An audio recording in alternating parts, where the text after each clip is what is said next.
نحمده ونصلي على رسوله الكريم اما بعد فاعوذ بالله من الشيطان الرجيم بسم الله الرحمن الرحيم رب اشرح لي صدري ويسر لي امري واحلل عقدة من لساني يفقهوا قولي۔ ابو ہریرہ رضی اللہ عنہ سے روایت ہے کہ وہ مدینہ کے ایک بازار سے گزرے اور وہاں کھڑے ہو کر کہا، اے بازار والو، تمہیں کس چیز نے عاجز کر دیا؟ انہوں نے کہا، اے ابو ہریرہ کیا بات ہے؟ کہا، وہاں رسول اللہ صلی اللہ علیہ وسلم کی میراث تقسیم ہو رہی ہے اور تم یہاں ہو، اور وہاں جا کر اس میں سے اپنا حصہ کیوں نہیں لیتے؟ انہوں نے کہا، کہاں؟ کہا، مسجد میں۔ تو لوگ تیزی سے ادھر گئے مسجد کی طرف۔ ابو ہریرہ نے وہیں ٹھہر کر ان کے واپس آنے کا انتظار کیا، یہاں تک کہ جب وہ آئے تو ان سے پوچھا، تمہیں کیا ہوا؟ انہوں نے کہا، اے ابو ہریرہ، ہم مسجد میں گئے تھے تو ہم اس میں داخل ہوئے، وہاں تو ہم نے کچھ بھی تقسیم ہوتے ہوئے نہیں دیکھا۔ ابو ہریرہ نے ان سے کہا، پھر تم نے مسجد میں کچھ دیکھا بھی ہے؟ انہوں نے کہا، ہاں، وہاں ہم نے دیکھا کچھ لوگ نماز پڑھ رہے ہیں، کچھ قرآن پڑھ رہے ہیں، کچھ لوگ حلال و حرام کا ذکر کر رہے ہیں۔ ابو ہریرہ نے کہا، تمہاری خرابی ہو، یہی تو محمد صلی اللہ علیہ وسلم کی میراث ہے، یعنی قرآن کا علم، قرآن کا پڑھنا اور پھر حلال و حرام کو جاننا۔ تو اللہ سبحانہ وتعالیٰ سے دعا ہے کہ ہمیں انبیاء کے اور خاص طور پر نبی صلی اللہ علیہ وسلم کے اس ورثے میں وافر حصہ عطا فرمائے۔ چھٹا پارہ شروع کرتی ہوں اللہ کے نام سے جو بے انتہا مہربان نہایت رحم فرمانے والا ہے۔ لا يحب اللہ الجہر بالسوء من القول الا من ظلم وکان اللہ سمیعا علیما۔ اللہ بری بات کے ساتھ آواز بلند کرنے کو پسند نہیں کرتا مگر جس پر ظلم کیا گیا ہو، اور اللہ خوب سننے والا، خوب جاننے والا ہے۔ اللہ سبحانہ وتعالیٰ برائی سے نفرت کرتا ہے، وہ برائی کیسی بھی ہو، خواہ وہ سوچ کی ہو، خواہ وہ عمل کی ہو، خواہ وہ قول میں ہو۔ یہاں خاص طور پر زبان سے نکلی ہوئی بری باتیں بلند آواز سے کرنا اور ان کو عام کرنا، ان کو نشر کرنا، ان کا اعلان کرنا اللہ سبحانہ تعالیٰ کو پسند نہیں۔ ہاں، ایک صورت ہے کہ اگر کسی پر ظلم کیا گیا ہو تو وہ ظالم کے خلاف اپنے جذبات کا اظہار کر سکتا ہے، اپنے ظلم کا ذکر کر سکتا ہے تاکہ وہ ظلم سے باہر آ سکے، تاکہ وہ اپنے ظلم کے خلاف دوسرے کی مدد لے سکے۔ تو اللہ سبحانہ تعالیٰ نے مظلوم کو بری بات کے اظہار کی رخصت دی ہے تاکہ وہ اپنا غصہ ٹھنڈا کر لے اور اپنے ظلم کو اپنے سے دور کر سکے۔ اسی طرح صاحب حق کو بات کرنے کی اجازت ہے۔ ابو ہریرہ رضی اللہ عنہ سے مروی ہے کہ ایک شخص نبی صلی اللہ علیہ وسلم سے اپنے قرض کا تقاضا کرنے آیا اور سخت گفتگو کرنے لگا۔ صحابہ غصے سے اس کی طرف بڑھے، لیکن رسول اللہ صلی اللہ علیہ وسلم نے فرمایا، اسے چھوڑ دو کیونکہ صاحب حق کہنے کا حق رکھتا ہے، یعنی اس کا حق ہے، لہٰذا اس کو بات کرنے دو۔ پھر آپ نے فرمایا، اس کے قرض والے جانور کی عمر کا ایک جانور اس کو دے دو، یعنی اس کا قرضہ واپس کر دو۔ صحابہ نے عرض کیا، یا رسول اللہ، اس سے زیادہ عمر کا جانور تو موجود ہے لیکن اس جیسا نہیں، یعنی جو اس سے لیا گیا تھا۔ آپ نے فرمایا، وہ زیادہ ہی دے دو، زیادہ والا ہی دے دو، کیونکہ سب سے اچھا آدمی وہ ہے جو دوسروں کا حق پوری طرح ادا کرے۔ تو بہرحال یہاں پر واضح طور پر یہ بتا دیا گیا، نمبر ایک کہ اللہ کو بری باتیں پسند نہیں کہ وہ کھلم کھلا کی جائے، لیکن نمبر دو اس بات کی رخصت ہے کہ اگر کسی پہ ظلم ہو رہا ہے اور اس کے منہ سے کچھ ایسے الفاظ نکلتے ہیں کہ جس سے وہ اپنا حق وصول کر لے تو اس کو اس کی اجازت ہے۔ لیکن پھر بھی ان تبدو خیرن او تخفوہ او تعفو عن سوء فإن اللہ کان عفوا قدیرا، اگر تم کوئی نیکی ظاہر کرو یا اسے چھپاؤ یا کسی برائی سے درگزر کرو تو بے شک اللہ بہت معاف کرنے والا، بہت قدرت رکھنے والا ہے۔ یعنی انسان جب نیکی کرتا ہے تو ہمیشہ چھپا کے کرنے کا موقع نہیں ہوتا۔ بہت دفعہ دل چاہتا ہے کہ ہماری نیکی کا کسی کو پتہ نہ چلے، اور جب ہم کر رہے ہوتے ہیں تو دوسروں کے نوٹس میں بھی آ جاتے ہیں، وہ بھی دل پہ گراں گزرتا ہے، لیکن اگر وہ چھوڑ دیں تو پھر نیکی کا موقع ہاتھ سے جاتا ہے۔ کچھ لوگ کہتے ہیں نا کہ ہمیں ڈر لگتا ہے کہ ہم نیکی کا کام کریں گے تو دکھاوا ہو جائے گا، تو بہتر ہم کریں ہی نہ۔ تو یہ بھی ایک غلط سوچ ہے۔ ہمیں اپنی نیت کو درست کرنے کا کہا گیا ہے، نہ کہ نیکی کے کام، دوسروں کی خدمت کو چھوڑ دینے کا، کہ تمہیں چونکہ ڈر ہے کہ نیت خراب ہو جائے گی اس لیے کرو ہی نہ، یہ تو کوئی لاجک نہیں۔ تو ضرورت اس چیز کی ہے کہ ہم اپنے اندر کو، اپنے سیلف کو کنٹرول کریں، اور اپنے دکھاوے سے اور احسان جتانے سے اور دوسروں کو اذیت دینے سے اور دکھ دینے سے اپنے آپ کو بچائیں، لیکن نیکی کا کام جاری رکھیں۔ تو اگر تم کوئی نیکی ظاہر کرو یا اسے چھپاؤ، یعنی لوگوں کو دکھائے بغیر، بتائے بغیر، صرف اللہ کی رضا کے لیے کرو، او تعفو عن سوء، یا کسی برائی سے درگزر کرو، یعنی اگر کسی نے تمہارے ساتھ اچھا سلوک نہیں کیا تو بے شک اللہ بہت معاف کرنے والا، بہت قدرت رکھنے والا ہے، یعنی وہ تمہیں معاف کر دے گا۔ کسی کو معاف کرنا صرف اس وقت آسان ہوتا ہے جب انسان یہ چاہے کہ مجھے بھی معاف کر دیا جائے اور میرے سارے گناہ معاف ہو جائیں تاکہ میری پکڑ نہ ہو آخرت میں۔ ہم میں سے کون ہے جو یہ دعویٰ کرے کہ اس نے کبھی کسی کے ساتھ کوئی زیادتی نہیں کی؟ کسی نہ کسی وقت، کبھی نہ کبھی ہمارے منہ سے بھی تلخ باتیں نکل جاتی ہیں۔ الجہر بالسوء، کوئی بری بات بلند آواز سے ہو ہی جاتی ہے، اس کا اظہار، اس کا اشتہار ہو ہی جاتا ہے۔ کبھی دوسرے کے سامنے ہی اس منہ در منہ ہم اس کو تانا دے دیتے ہیں اور وہ اس کا دل دکھا جاتا ہے۔ کبھی ہم لوگوں کے پیٹھ پیچھے بھری مجلس میں بیٹھ کر کسی کی برائی شروع کر دیتے ہیں، یہ بھی الجہر بالسوء ہے۔ اسی طرح کبھی کوئی دوسرا ہمارے ساتھ یہی کر دیتا ہے تو پھر ہمیں بہت برا لگ جاتا ہے۔ تو اس کو کس طرح ڈیل کیا جائے ایسی صورتحال کو، جب ہمیں کوئی آ کے بتائے فلاں تمہارے بارے میں ایسا اور ایسا کہتا ہے، تو اس وقت صرف تکلیف اٹھانے اور پریشان ہونے کی بجائے انسان اس کو کہے میں نے اس کو اللہ کے لیے معاف کیا تاکہ اللہ تعالیٰ مجھے معاف کر دے۔ تو اگر تم دوسروں سے درگزر کرو گے تو اللہ بھی بہت معاف کرنے والا ہے۔ قرآن مجید میں سورۃ النور میں ایک بہت خوبصورت واقعہ آتا ہے حضرت ابوبکر صدیق سے متعلق، کہ جب انہوں نے حضرت عائشہ پہ لگنے والے الزام کی وجہ سے اپنے قریبی رشتہ دار کا وظیفہ بند کرنے کا سوچا تو اللہ سبحانہ وتعالیٰ نے ان کو معاف کرنے کے لیے کہا، اور ساتھ ہی فرمایا الا تحبون ان یغفر اللہ لکم، کیا تم پسند نہیں کرتے کہ اللہ تمہیں معاف کر دے؟ تو ہم میں سے کون ہے جو یہ نہیں چاہتا کہ اس کے گناہ معاف ہو جائیں؟ اور اگر ہم چاہتے ہیں کہ ہمارے گناہ معاف ہو جائیں تو ہمیں صرف استغفر اللہ کرنے سے بات نہیں بنے گی، ہمارے اندر اتنی وسعت ہونی چاہیے کہ ہم بھی دوسروں کو معاف کر سکیں تاکہ اللہ تعالیٰ ہمیں معاف کر دے۔ حضرت علی رضی اللہ عنہ سے مروی ہے، وہ کہتے ہیں ہم نے رسول اللہ صلی اللہ علیہ وسلم کی تلوار کے دستے میں یہ لکھا ہوا پایا کہ جو تم پر ظلم کرے اس سے درگزر کرو، جو تم پہ ظلم کرے اس سے درگزر کرو، یعنی چھوٹی موٹی بات ہو جاتی ہے چھوڑ دو اس کو، کیونکہ اگر تم جواباً کوئی کاروائی کرو گے تو دوسرا اس سے بڑا کوئی فساد کرے گا اور پھر معاملہ بہت بڑھ جائے گا۔ یعنی بہت سی تکلیف دہ باتیں جو ہیں ان کو صرف اگنور کرنے سے وہ کم ہو جاتی ہیں، ختم ہو جاتی ہیں۔ لیکن اس کا یہ مطلب نہیں کہ انسان ظلم سہتا ہی چلا جائے، لیکن ظلم کو دور کرنے کے لیے ظالمانہ رویہ اختیار نہ کرے، برا طریقہ اختیار نہ کرے، احسن تدبیر کے ساتھ اس کو اپنے سے دور کرے۔ فرمایا رشتہ توڑنے والے سے رشتہ جوڑو۔ ٹھیک ہے، کوئی ریلیشن شپ ون سائیڈڈ نہیں ہوتا، لیکن کسی کو تو جوڑنے کے لیے ہاتھ بڑھانا ہی پڑتا ہے۔ جب دو چیزیں آپس میں ٹوٹ جاتی ہیں، کبھی آپ نے ٹوٹی ہوئی پیالی جوڑی ہوگی یا کوئی برتن یا کوئی پلیٹ، تو جب آپ جوڑتے ہیں تو دونوں کو ایک دوسرے کے قریب لاتے ہیں۔ بعض اوقات ایک چیز بڑی بھاری ہوتی ہے، وہ قریب نہیں آتی، تو آپ کیا کرتے ہیں، جو چھوٹی ہوتی ہے اس کو بڑی کے پاس لے جا کے اس کو جوڑ دیتے ہیں۔ تو اسی طرح کبھی ہم چھوٹے بھی بن جائیں تو کوئی بات نہیں، عزت کس کے پاس ہے اور بڑائی کس کی ہے؟ اصل میں اللہ رب العزت کی ہے، ہم تو معمولی انسان ہیں۔ تو اس لیے کبھی یہ نہیں سوچنا چاہیے کہ اس سے تو میں چھوٹی ہو جاؤں گی یا میری شان میں کمی آ جائے گی۔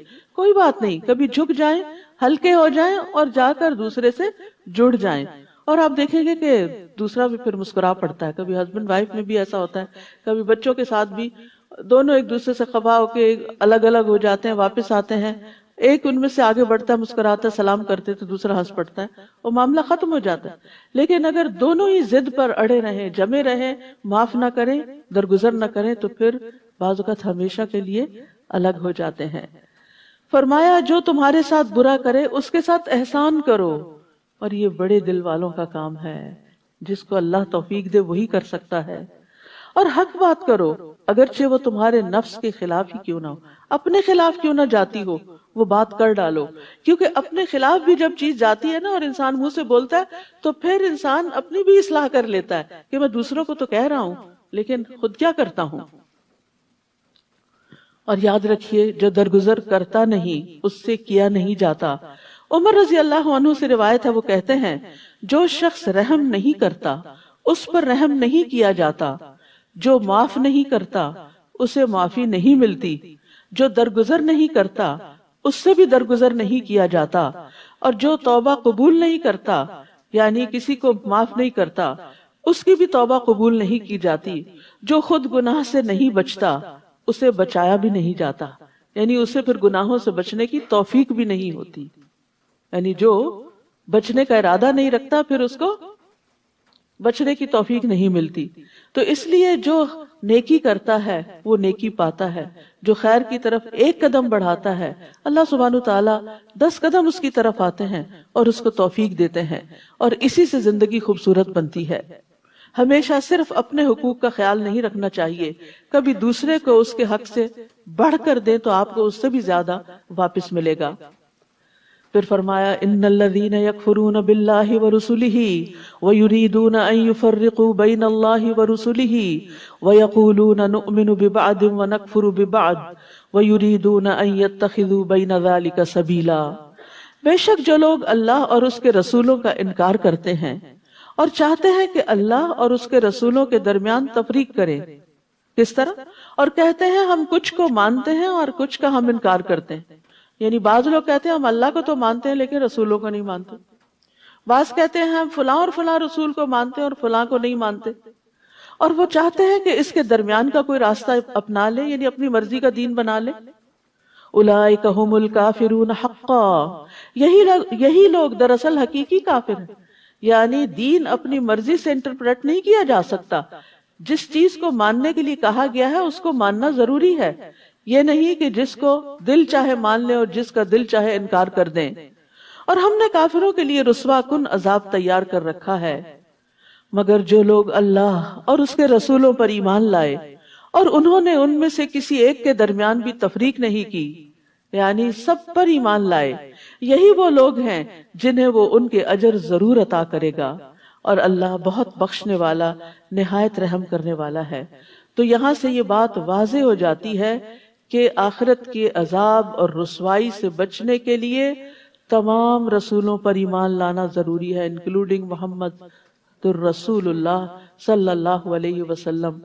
یہ کہنا کہ سبھی ادیان ٹھیک ہیں اور سبھی اچھے ہیں اور سبھی جو کر رہے ہیں وہ، اور وحدت ادیان کی بات کرنا، تو اس آیت سے پتہ چلتا ہے کہ وحدت ادیان صرف اس وقت ہو سکتا ہے جب محمد الرسول اللہ صلی اللہ علیہ وسلم کے لائے ہوئے دین پر ایمان لایا جائے۔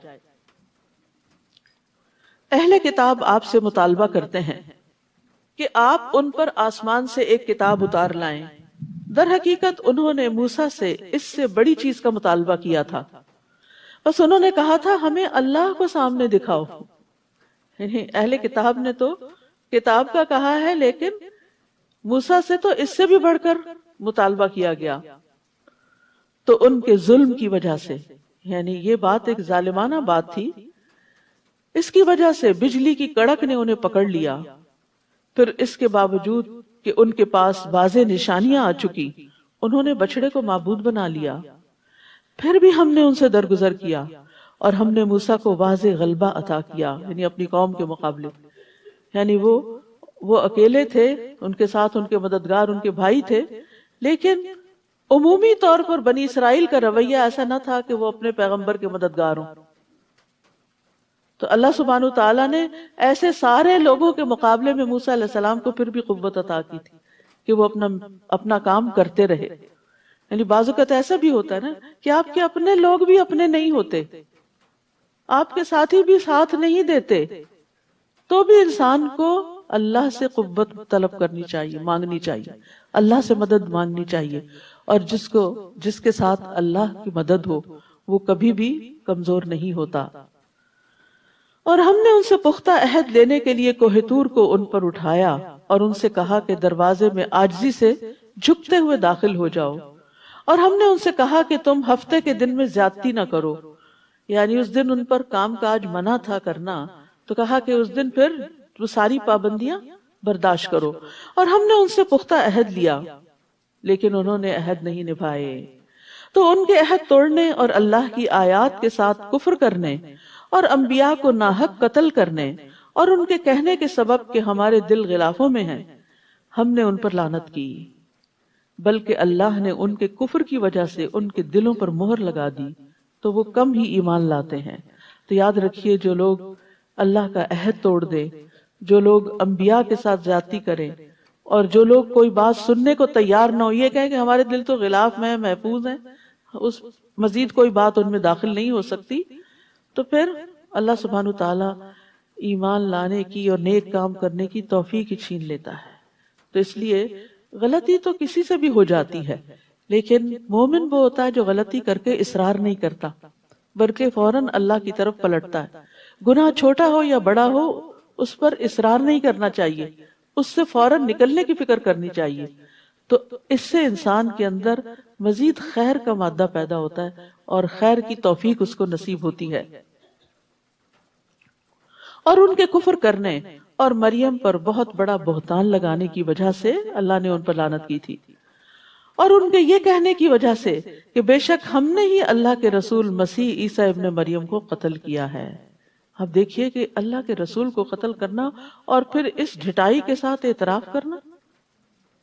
افسوس کہ جیسے آج کل مسلمانوں کے اندر بھی بعض لوگ بڑی بڑی تخریب کاری کر کے پھر بڑے فخر سے کہتے ہیں ہم نے کی، تو یہ کوئی خیر اور بھلائی کا کام نہیں، یہ محمد صلی اللہ علیہ وسلم کی سنت پر چلنا نہیں کہ انسان بے گناہوں اور معصوم لوگوں کی جان لے اور بے وجہ ان کو قتل کر ڈالے اور پھر فخر سے اس کا اظہار بھی کرے۔ تو بنی اسرائیل نے بھی اسی قسم کے فخر کا اظہار کیا۔ تو اللہ سبحانہ تعالیٰ فرماتے ہیں حالانکہ انہوں نے اسے قتل نہیں کیا اور نہ اسے سولی پر چڑھایا، بلکہ یہ معاملہ ان پر مشتبہ بنا دیا گیا تھا۔ وہ ہوا یوں، کہا یہ جاتا، روایات میں یہ آتا ہے کہ جب عیسیٰ علیہ السلام کو بنی اسرائیل کی سازشوں کا علم ہوا اور پتہ چلا کہ اب یہ یعنی کہ آخری وقت آ گیا ہے، یہ مجھے مار ہی ڈالیں گے، تو انہوں نے اپنے حواریوں میں سے جو 12 یا 17 بتائے جاتے ہیں کہا کہ کون میری جگہ قتل ہونے کو تیار ہے کہ اللہ تعالیٰ میری صورت اس پہ ڈال دے گا۔ تو ایک حواری تیار ہوا اور عیسیٰ علیہ السلام کو اللہ تعالیٰ نے آسمان پہ اٹھا لیا، اور وہ شخص عیسیٰ علیہ السلام کی شکل میں پکڑا گیا اور مارا گیا۔ تو اسی لیے اللہ تعالیٰ فرماتے ہیں بلکہ معاملہ ان پہ مشتبہ بنا دیا گیا، لیکن یہ بات قرآن کی روح سے یقینی ہے کہ عیسیٰ علیہ السلام کو نہ قتل کیا گیا تھا نہ سولی پہ چڑھایا گیا تھا۔ دوسری جگہ پر آتا ہے بل رفعہ اللہ الیہ، اللہ نے اس کو اپنی طرف اٹھا لیا۔ اور یہاں فرمایا بلکہ یہ معاملہ ان پر مشتبہ بنا دیا گیا تھا، اور بے شک جنہوں نے اس میں اختلاف کیا ہے یقیناً وہ اس کے بارے میں شک میں پڑے ہوئے ہیں، وہ خود بھی تسلی میں نہیں ہے کہ معاملہ کیا ہوا، انہیں اس کے بارے میں کوئی علم نہیں سوائے گمان کی پیروی کرنے کے، اور انہوں نے اسے یقینی طور پر قتل نہیں کیا بلکہ اللہ نے اسے اپنی طرف اٹھا لیا، اور اللہ بہت زبردست خوب حکمت والا ہے، یعنی اس کے لیے کوئی کام بھی مشکل نہیں، وہ غالب ہے۔ اور یہاں اللہ کی صفت عزیز استعمال ہوئی ہے جس کا ایک معنی ہے عزت دینے والا، یعنی اللہ اپنے دوستوں کو، اپنے پیغمبروں کو عزت دینے والا ہے اور بہت حکمت والا ہے۔ اور اہل کتاب میں سے کوئی بھی ایسا نہیں جو اپنی موت سے قبل اس پر ضرور ایمان نہ لائے گا، اور قیامت کے دن وہ ان پر گواہ ہوگا۔ تو اس سے یہ پتہ چلتا ہے کہ عیسیٰ علیہ السلام پر ایمان لے آئیں گے اہل کتاب ان کے وفات سے قبل موتی ہی سے مراد عیسیٰ علیہ السلام کی وفات، کیونکہ عیسیٰ علیہ السلام دوبارہ دنیا میں آئیں گے اور طبعی موت سے فوت ہوں گے، اور پھر اس کے بعد قیامت کے دن دوبارہ اٹھائے جائیں گے۔ ابو ہریرہ رضی اللہ عنہ سے مروی ہے، وہ کہتے ہیں کہ رسول اللہ صلی اللہ علیہ وسلم نے فرمایا عیسیٰ ابن مریم نازل ہوں گے، یعنی جو اللہ نے ان کو اوپر اٹھا لیا وہ دوبارہ زمین پر آئیں گے، بس وہ خنزیر کو قتل کریں گے، صلیب کو مٹا دیں گے، اور ان کے لیے نماز کو جمع کیا جائے گا، یعنی لوگ نماز کے لیے اکٹھے ہوں گے، مال عطا کیا جائے گا یہاں تک کہ اسے قبول نہیں کیا جائے گا، یعنی کوئی صدقہ لینے والا نہیں رہے گا۔ آپ جزیہ کو ختم کر دیں گے اور روحا نامی جگہ پر پڑاؤ کریں گے، وہاں سے حج یا عمرہ کریں گے یا ان دو عبادتوں کو ملا کر کریں گے۔ پھر ابو ہریرہ رضی اللہ عنہ نے اسی آیت کی تلاوت کی، جس کا مطلب ہے اور اہل کتاب میں سے کوئی نہیں مگر اس کی موت یعنی عیسیٰ علیہ السلام کی موت سے پہلے اس پر ضرور ایمان لائے گا اور وہ قیامت کے دن ان پر گواہ ہوں گے۔ تو یاد رکھیے کہ عیسیٰ علیہ السلام کا دوبارہ دنیا میں آنا جو ہے یہ متواتر احادیث سے ثابت ہے، یعنی 70 سے زیادہ احادیث ہیں جو اس بات پر گواہ ہیں کہ عیسیٰ علیہ السلام آئیں گے اور دنیا میں حاکم عادل کی شکل میں آئیں گے، نئے نبی کی شکل میں نہیں، نبی صلی اللہ علیہ وسلم کی پیروی میں ہی ایک طرح سے آئیں گے، اور پھر اس کے بعد یہ کہ ان کے آنے کے بعد اسلام کے سوا باقی ادیان ختم ہو جائیں گے۔ ابو ہریرہ سے روایت ہے کہ نبی صلی اللہ علیہ وسلم نے فرمایا، میرے اور عیسیٰ علیہ السلام کے درمیان کوئی نبی نہیں ہے اور یقیناً وہ اترنے والے ہیں، جب تم انہیں دیکھو گے تو پہچان لوگے، وہ درمیانی قامت والے ہیں، ان کا رنگ سرخ و سفید ہوگا، وہ ہلکے زرد رنگ کے لباس میں ہوں گے، ایسے محسوس ہوگا جیسے ان کے سر سے پانی ٹپک رہا ہو، حالانکہ نمی نہیں ہوگی، پانی نہیں ہوگا، یعنی بہت ڈیٹیلز بتائی گئی ہیں، عیسیٰ علیہ السلام کی ڈسکرپشن دی گئی ہے کہ وہ کیسے دکھائی دیں گے، یعنی بہت نظیف و چمکدار اور خوبصورت۔ وہ لوگوں سے اسلام کے لیے قتال کریں گے، صلیب توڑ دیں گے، خنزیر کو قتل کریں گے، جزیہ موقوف کر دیں گے۔ اللہ ان کے زمانے میں اسلام کے علاوہ دیگر دینوں کو ختم کر دے گا، وہ مسیح دجال کو ہلاک کریں گے۔ عیسیٰ علیہ السلام زمین میں 40 سال رہیں گے، پھر ان کی وفات ہوگی اور مسلمان ان کا جنازہ پڑھیں گے۔ اب اتنی زیادہ، یہ سنن نبی داؤد کی روایت ہے اور پچھلی حدیث جو تھی وہ مسند احمد کی تھی، یعنی اتنی واضح روایات، اور بھی اس میں بہت ڈیٹیلز ہیں کہ یعنی مزید تفصیلات ہیں۔ یاجوج ماجوج بھی انہی کے دور میں نکلیں گے، پھر آپ ہی کی دعا کی وجہ سے وہ ان کا خاتمہ ہوگا، تو وہ قیامت کی نشانیوں میں سے ایک نشانی بھی ہیں۔ فَبِظُلْمٍ مِّنَ الَّذِينَ هَادُوا حَرَّمْنَا عَلَيْهِمْ طَيِّبَاتٍ أُحِلَّتْ لَهُمْ وَبِصَدِّهِمْ عَنْ سَبِيلِ اللَّهِ كَثِيرًا۔ پھر جو یہودی بن گئے ان کے ظلم کی وجہ سے اور اکثر لوگوں کو اللہ کے راستے سے روکنے کی وجہ سے ہم نے ان پر حلال کی گئی پاکیزہ چیزیں حرام کر دی۔ یعنی بعض اوقات اللہ تعالیٰ گناہوں کی سزا دنیا میں ہی دیتا ہے اور نعمتوں سے محروم کر دیتا ہے۔ بہت سی حلال چیزیں ان پر حرام کر دی گئی تھی، تو اس سے کیا پتہ چلتا ہے کہ انسان کو گناہوں سے ڈرنا چاہیے۔ اگر وقتی طور پر کوئی نقصان نہیں بھی ہوتا تو ایسا نہ ہو کہ مرنے سے پہلے انسان کسی فتنے یا آزمائش میں پڑ جائے، تو ہمیشہ اللہ سے توبہ کرتے رہے۔ اول تو بچنے کی کوشش کرے، تقویٰ بچنے ہی کا نام ہے، اور پھر انسان ہے، کمزور ہیں، گر پڑتے ہیں تو گر پڑے تو اٹھ جائیں، یعنی توبہ کر لیں، تاکہ دنیا اور آخرت دونوں کی سزا سے بچ سکے۔ اور ان کے سود لینے کی وجہ سے بھی، جبکہ وہ لازماً اس سے روکے گئے تھے، اور ان کے لوگوں کے مال باطل طریقے سے کھانے کی وجہ سے بھی، اور ان میں سے جو انکار کرنے والے ہیں ان کے لیے ہم نے دردناک عذاب تیار کر رکھا ہے۔ لیکن ان میں سے جو لوگ علم میں راسخ ہیں اور جو مومن ہیں وہ اس پر ایمان لاتے ہیں جو آپ کی طرف نازل کیا گیا اور جو آپ سے پہلے نازل کیا گیا، اور جو نماز قائم کرنے والے ہیں اور زکوٰۃ ادا کرنے والے ہیں اور اللہ اور یوم آخرت پر ایمان رکھنے والے ہیں، یہی وہ لوگ ہیں جنہیں ہم ضرور اجر عظیم عطا کریں گے۔ یہاں خاص طور پر مومنوں کے ساتھ الراسخون فی العلم کی بات بھی ہوئی کہ وہ لوگ جو علم میں گڑے ہوئے ہوتے ہیں۔ نافع بن یزید کہتے ہیں کہ الراسخون فی العلم جو ہیں اللہ کے لیے عاجزی کرنے والے، اللہ کی رضا کو طلب کرنے والے، اور اس میں انتہائی منکسر ہوتے ہیں۔ وہ اپنے سے اوپر والے لوگوں پر بڑائی کا اظہار نہیں کرتے اور اپنے سے کم درجہ کے لوگوں کو حقیر نہیں سمجھتے۔ یہ علامت ہوتی ہے راسخ فی العلم کی کہ اس کے اندر کیا ہوتی ہے؟ عاجزی ہوتی ہے۔ اللہ کی رضا کو طلب کرنے کے لیے اپنی بڑائی کا اظہار نہیں کرتے، چھوٹی سے چھوٹی نیکی کرنے کو بھی تیار ہو جاتے ہیں، اور پھر جو اپنے سے بڑے ہوتے ہیں ان پر بڑائی کا اظہار نہیں کرتے کہ ہم تمہیں کچھ نہیں سمجھتے، بلکہ ان کی عزت کرتے ہیں، اور جو چھوٹے ہوتے ہیں ان کو حقیر نہیں سمجھتے۔ ایک اور قول ہے کہ الراسخ فی العلم وہ ہوتا ہے جس میں 4 چیزیں پائی جائیں. اس کے اور اللہ کے درمیان تقوی ہوتا ہے، اس کے اور مخلوقات کے درمیان عاجزی اور انکساری ہوتی ہے، اس کے اور دنیا کے درمیان بے رغبتی ہوتی ہے، دنیا کی لالچ نہیں ہوتی اس کے اندر، اس کے اور اس کے نفس کے درمیان مجاہدہ پایا جاتا ہے، یعنی وہ اپنے نفس کے ساتھ جہاد کرتا رہتا ہے، اپنے نفس کو کوستا رہتا ہے، اس کی اصلاح کرتا رہتا ہے، تزکیہ کرتا رہتا ہے.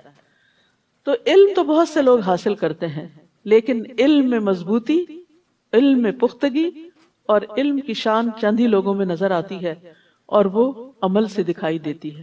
ان کا ظاہر اور باطن دونوں ہی خوبصورت ہوتا ہے، اور انسانوں کے ساتھ بھی ان کے تعلقات بہترین ہوتے ہیں. تو یاد رکھیے، آپ میں سے جو علم کا شوقین ہے اور علم کے فضائل حاصل کرنا چاہتا ہے اور واقعی علم والا کہلانا چاہتا ہے اور اہل علم میں شمار ہونا چاہتا ہے، تو اس کو دل میں تقوی، مخلوق کے ساتھ عاجزی، دنیا سے بے رغبتی اور اپنے نفس کے ساتھ جہاد، یہ کام کرنے چاہیے. انا اوحینا الیک کما اوحینا الی نوح والنبیین من بعدہ، بے شک ہم نے آپ کی طرف وحی کی جس طرح ہم نے نوح اور اس کے بعد دیگر انبیاء پر وحی کی، اور ہم نے ابراہیم، اسماعیل، اسحاق، یعقوب اور اولاد یعقوب، عیسیٰ، ایوب، یونس، ہارون اور سلیمان علیہم السلام کی طرف وحی کی، اور ہم نے داؤد کو زبور عطا کی. اور اس سے پہلے ہم نے کئی رسولوں کا آپ پر ذکر کیا، اور کتنے ہی رسول ہیں جن کا ہم نے آپ پر ذکر ہی نہیں کیا. جسے پہلے بھی میں نے عرض کیا تھا نا کہ رسولوں کی تعداد کتنی تھی؟ 300. انبیاء کی تعداد جو ہے وہ 1,00,000، بعض روایات میں 24 ہے، بعض میں 14 ہے، بعض میں 4 ہے، لیکن رسول جو ہے وہ 304 ہیں، اور اس میں سے 5 جو ہیں وہ اولو العزم ہیں.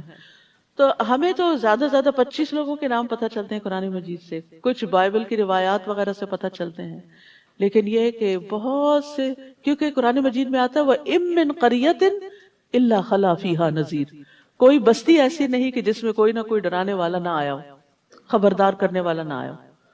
تو محمد صلی اللہ علیہ وسلم تک بے شمار رسول آئے ہیں جن کا ذکر قرآن میں نہیں ملتا.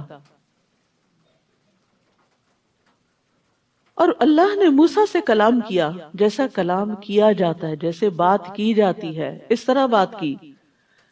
یہ رسول خوشخبری دینے والے اور ڈرانے والے تھے، بیلنسڈ اپروچ، دونوں ہی چیزیں، صرف امید نہیں خوف بھی، ایمان ان دونوں چیزوں کے بیچ میں ہوتا ہے، تاکہ رسولوں کے بعد لوگوں کے لیے اللہ پر کوئی حجت باقی نہ رہے کہ اللہ نے ہماری ہدایت کا انتظام نہیں کیا.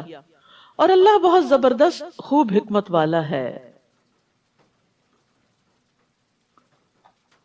لیکن اللہ گواہی دیتا ہے کہ جو اس نے آپ کی طرف نازل کیا اسے اپنے علم کے ساتھ نازل کیا. سبحان اللہ، جو کچھ آپ پڑھ رہے ہیں یہ اللہ کا علم ہے. اس قرآن کے علاوہ جتنی کتابیں آپ پڑھتے ہیں وہ بندوں کا علم ہوتا ہے، سوائے حدیث کے جو وحی الہی پر مبنی ہوتی ہے، کیونکہ اللہ سبحانہ تعالیٰ نے رسول اللہ صلی اللہ علیہ وسلم کو وہ باتیں سکھائیں، وَعَلَّمَكَ مَا لَمْ تَكُنْ تَعْلَمُ. لیکن باقی دنیا کے علوم بندوں کے ہیں، ان کا سورس دنیا ہے. لیکن افسوس یہ کہ ان علوم کی طرف ہم شوق سے متوجہ ہوتے ہیں، دن رات ان پہ لگا دیتے ہیں، مال و دولت، جان مال خرچ کرتے ہیں، لیکن قرآن کے مطالعے اور قرآن کے اندر کی گہرائی میں اترنے کے لیے ہم بس تھوڑا بہت ہی اپنے لیے کافی سمجھتے ہیں. تو عقل مند ہے وہ جو اللہ کے علم سے فائدہ اٹھائے اور اس کی روشنی میں اپنی زندگی بسر کرے. اور فرشتے بھی گواہی دیتے ہیں، اللہ بھی گواہی دیتا ہے اور فرشتے بھی گواہی دیتے ہیں، اور کافی ہے اللہ گواہ کہ یہ قرآن یا وحی جو ہے نبی صلی اللہ علیہ وسلم کی طرف وہ اللہ کا علم ہے. عطا فرماتے ہیں کہ جب ہم میں سے کوئی قرآن سیکھ جاتا تو ابو عبد الرحمن السلمی فرماتے تم نے اللہ کا علم لے لیا ہے اور تم سے افضل وہی ہو سکتا ہے، اور تم میں سے افضل وہی ہو سکتا ہے جو اس پر عمل کرے. یعنی کامیاب تو پھر وہی ہے جو اللہ کے علم کو اپنی زندگی میں اپنا لے. ان الذین کفروا وصدوا عن سبیل اللہ قد ضلوا ضلالا بعیدا، بے شک وہ لوگ جنہوں نے کفر کیا اور اللہ کے راستے سے روکا، یقیناً وہ گمراہی میں بہت دور نکل گئے. دور نکلنے کا مطلب یہ کہ ان کا واپس پلٹنا بھی بڑا مشکل ہے. بے شک وہ لوگ جنہوں نے کفر کیا اور ظلم کیا اللہ انہیں ہرگز نہ بخشے گا. ظلم سے مراد شرک. اور نہ انہیں کسی راستے کی ہدایت دے گا سوائے جہنم کے راستے کے جس میں وہ ہمیشہ ہمیشہ رہنے والے ہیں. اور یہ بات اللہ پر بہت آسان ہے. یا ایہا الناس، اے لوگو، تمام انسانوں کو خطاب ہے. یقیناً یہ رسول تمہارے پاس تمہارے رب کی طرف سے حق لے کر آیا ہے، یعنی محمد صلی اللہ علیہ وسلم حق لے کر آئے ہیں. بس ایمان لے آؤ، تمہارے ہی لیے بہتر ہے. اور اگر تم کفر کرو گے تو بے شک اللہ ہی کے لیے ہے جو کچھ آسمانوں اور زمین میں ہے، اور اللہ بہت علم والا، بہت حکمت والا ہے. تو اس سے یہ بھی پتہ چلتا ہے کہ علم اور حکمت دو الگ الگ چیزیں بھی ہیں. یا اہل الکتاب لا تغلوا فی دینکم، اے اہل کتاب تم اپنے دین میں غلو نہ کرو، حد سے نہ بڑھو، ایکسٹریم پر نہ جاؤ. اور اللہ پر حق کے سوا کچھ مت کہو، یعنی اللہ کے بارے میں جب بات کرو تو وہ بات حق پر مبنی ہونی چاہیے، سچ پر مبنی ہونی چاہیے. بعض لوگ اللہ سبحانہ تعالیٰ سے ایسی باتیں منسوب کرتے رہتے ہیں جو اللہ تعالیٰ نے نہ فرمائی ہوتی ہیں نہ کی ہوتی ہیں. میں نے سوچا اللہ تعالیٰ بھی کہتا ہوگا. آپ کو کہاں سے سوچ آ گئی؟ کہاں سے وہی نازل ہو گئی؟ تو اس لیے اللہ تعالیٰ کے بارے میں کوئی بھی بات کرے تو سوچ سمجھ کے کریں. اسی طرح کسی چیز کو کہہ دینا یہ قرآن میں لکھا ہوا ہے، نعوذ باللہ، اگر وہ نہیں لکھا ہوا تو جھوٹ ہو جائے گا، تو اللہ تعالیٰ پر ناحق بات ہوگی، کیونکہ قرآن تو صرف وہ ہے جو اللہ کا کلام ہے. بلا شبہ مسیح عیسیٰ ابن مریم اللہ کے رسول اور اس کا کلمہ تھے جن کو اس نے مریم کی طرف ڈالا، یعنی کلمہ کن کو القاء کیا مریم علیہ السلام کی طرف جبریل علیہ السلام کے ذریعے، اور اس کی طرف سے ایک روح اس کی طرف سے. اپنی طرف کیوں منسوب کیا؟ تشریف، عزت کے لیے، ان کی قدردانی کے لیے. تو تم اللہ اور اس کے رسولوں پر ایمان لاؤ اور نہ کہو تم کے تین ہیں، باز آ جاؤ، یہ تمہارے لیے بہتر ہے. وَلَا تَقُولُوا ثَلَاثَةً، تین الہوں کا ذکر مت کرو،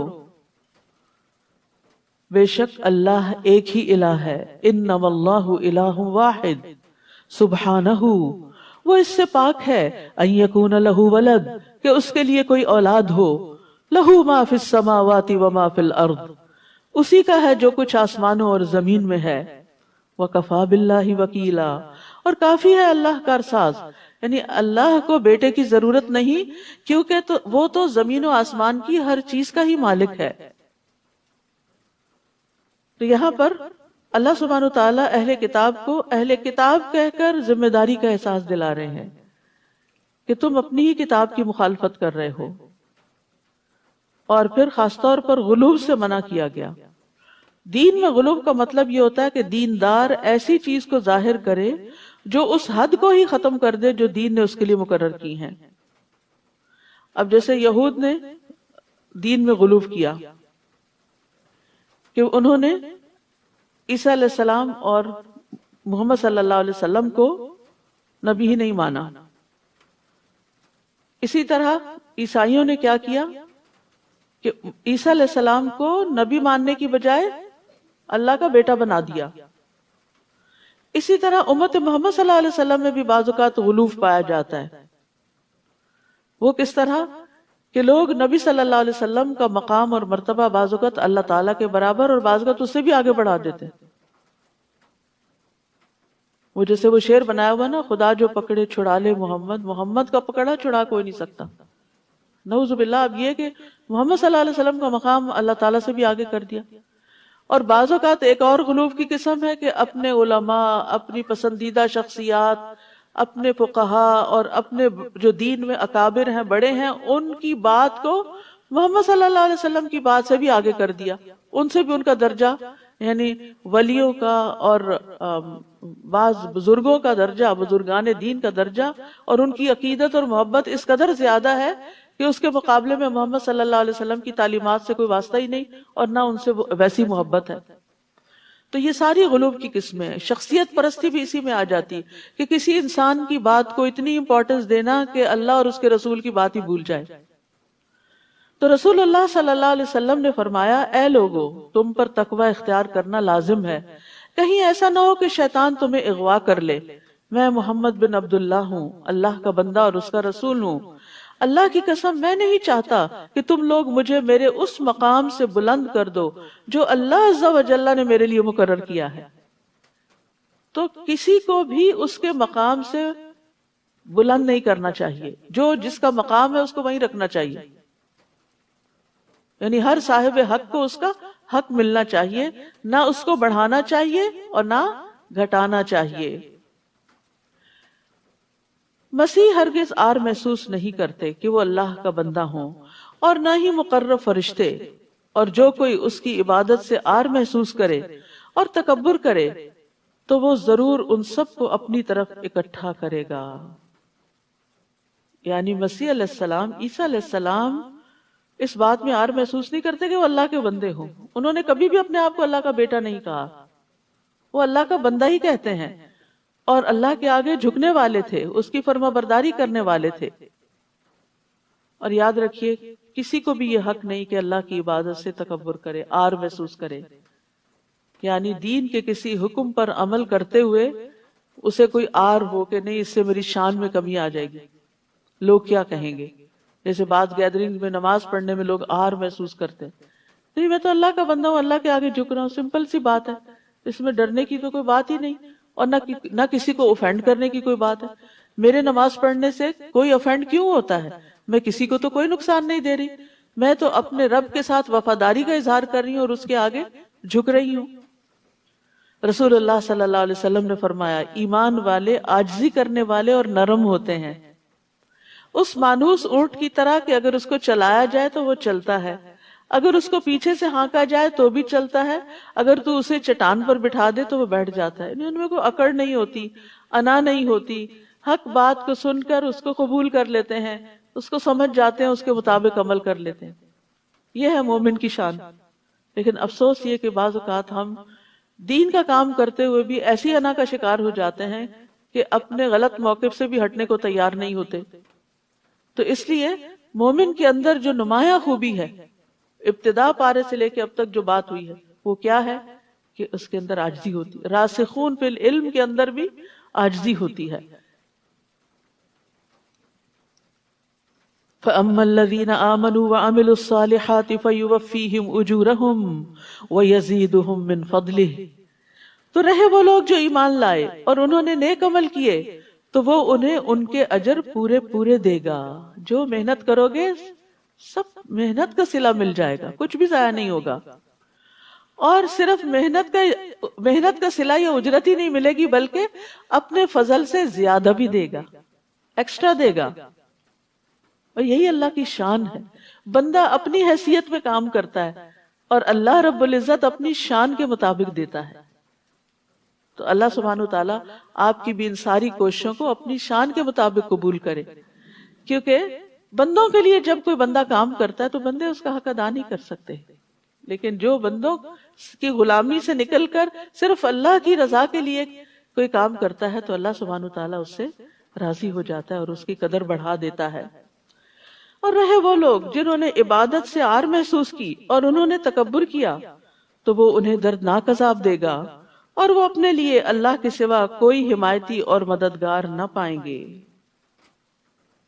یا ایھا الناس، اے لوگو، تحقیق تمہارے پاس تمہارے رب کی طرف سے ایک دلیل آ چکی ہے، اور ہم نے تمہاری طرف ایک واضح نور نازل کیا ہے، یعنی اللہ کا رسول بھی آ چکا ہے اور قرآن بھی آ چکا ہے۔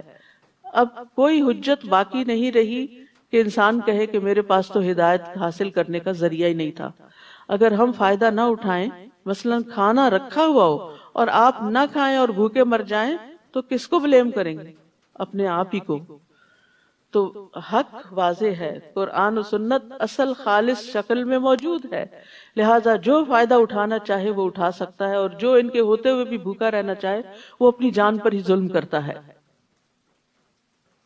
فَأَمَّا الَّذِينَ آمَنُوا بِاللَّهِ وَاعْتَصَمُوا بِهِ فَسَيُدْخِلُهُمْ فِي رَحْمَةٍ مِّنْهُ وَفَضْلٍ وَيَهْدِيهِمْ إِلَيْهِ صِرَاطًا مُسْتَقِيمًا، تو رہے وہ لوگ جو اللہ پر ایمان لائے اور انہوں نے اسے مضبوط پکڑا، یعنی اللہ کو اپنا سہارا بنا لیا ہر غم میں، ہر خوشی میں، ہر مشکل میں، تو وہ ضرور انہیں اپنی طرف سے رحمت میں اور فضل میں داخل کرے گا.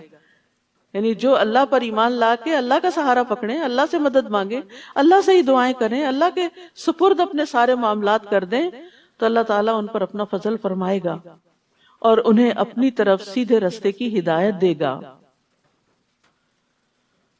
پھر ہے وہ آپ سے فتویٰ پوچھتے ہیں، کہہ دیجئے اللہ تمہیں کلالہ کے بارے میں فتویٰ دیتا ہے.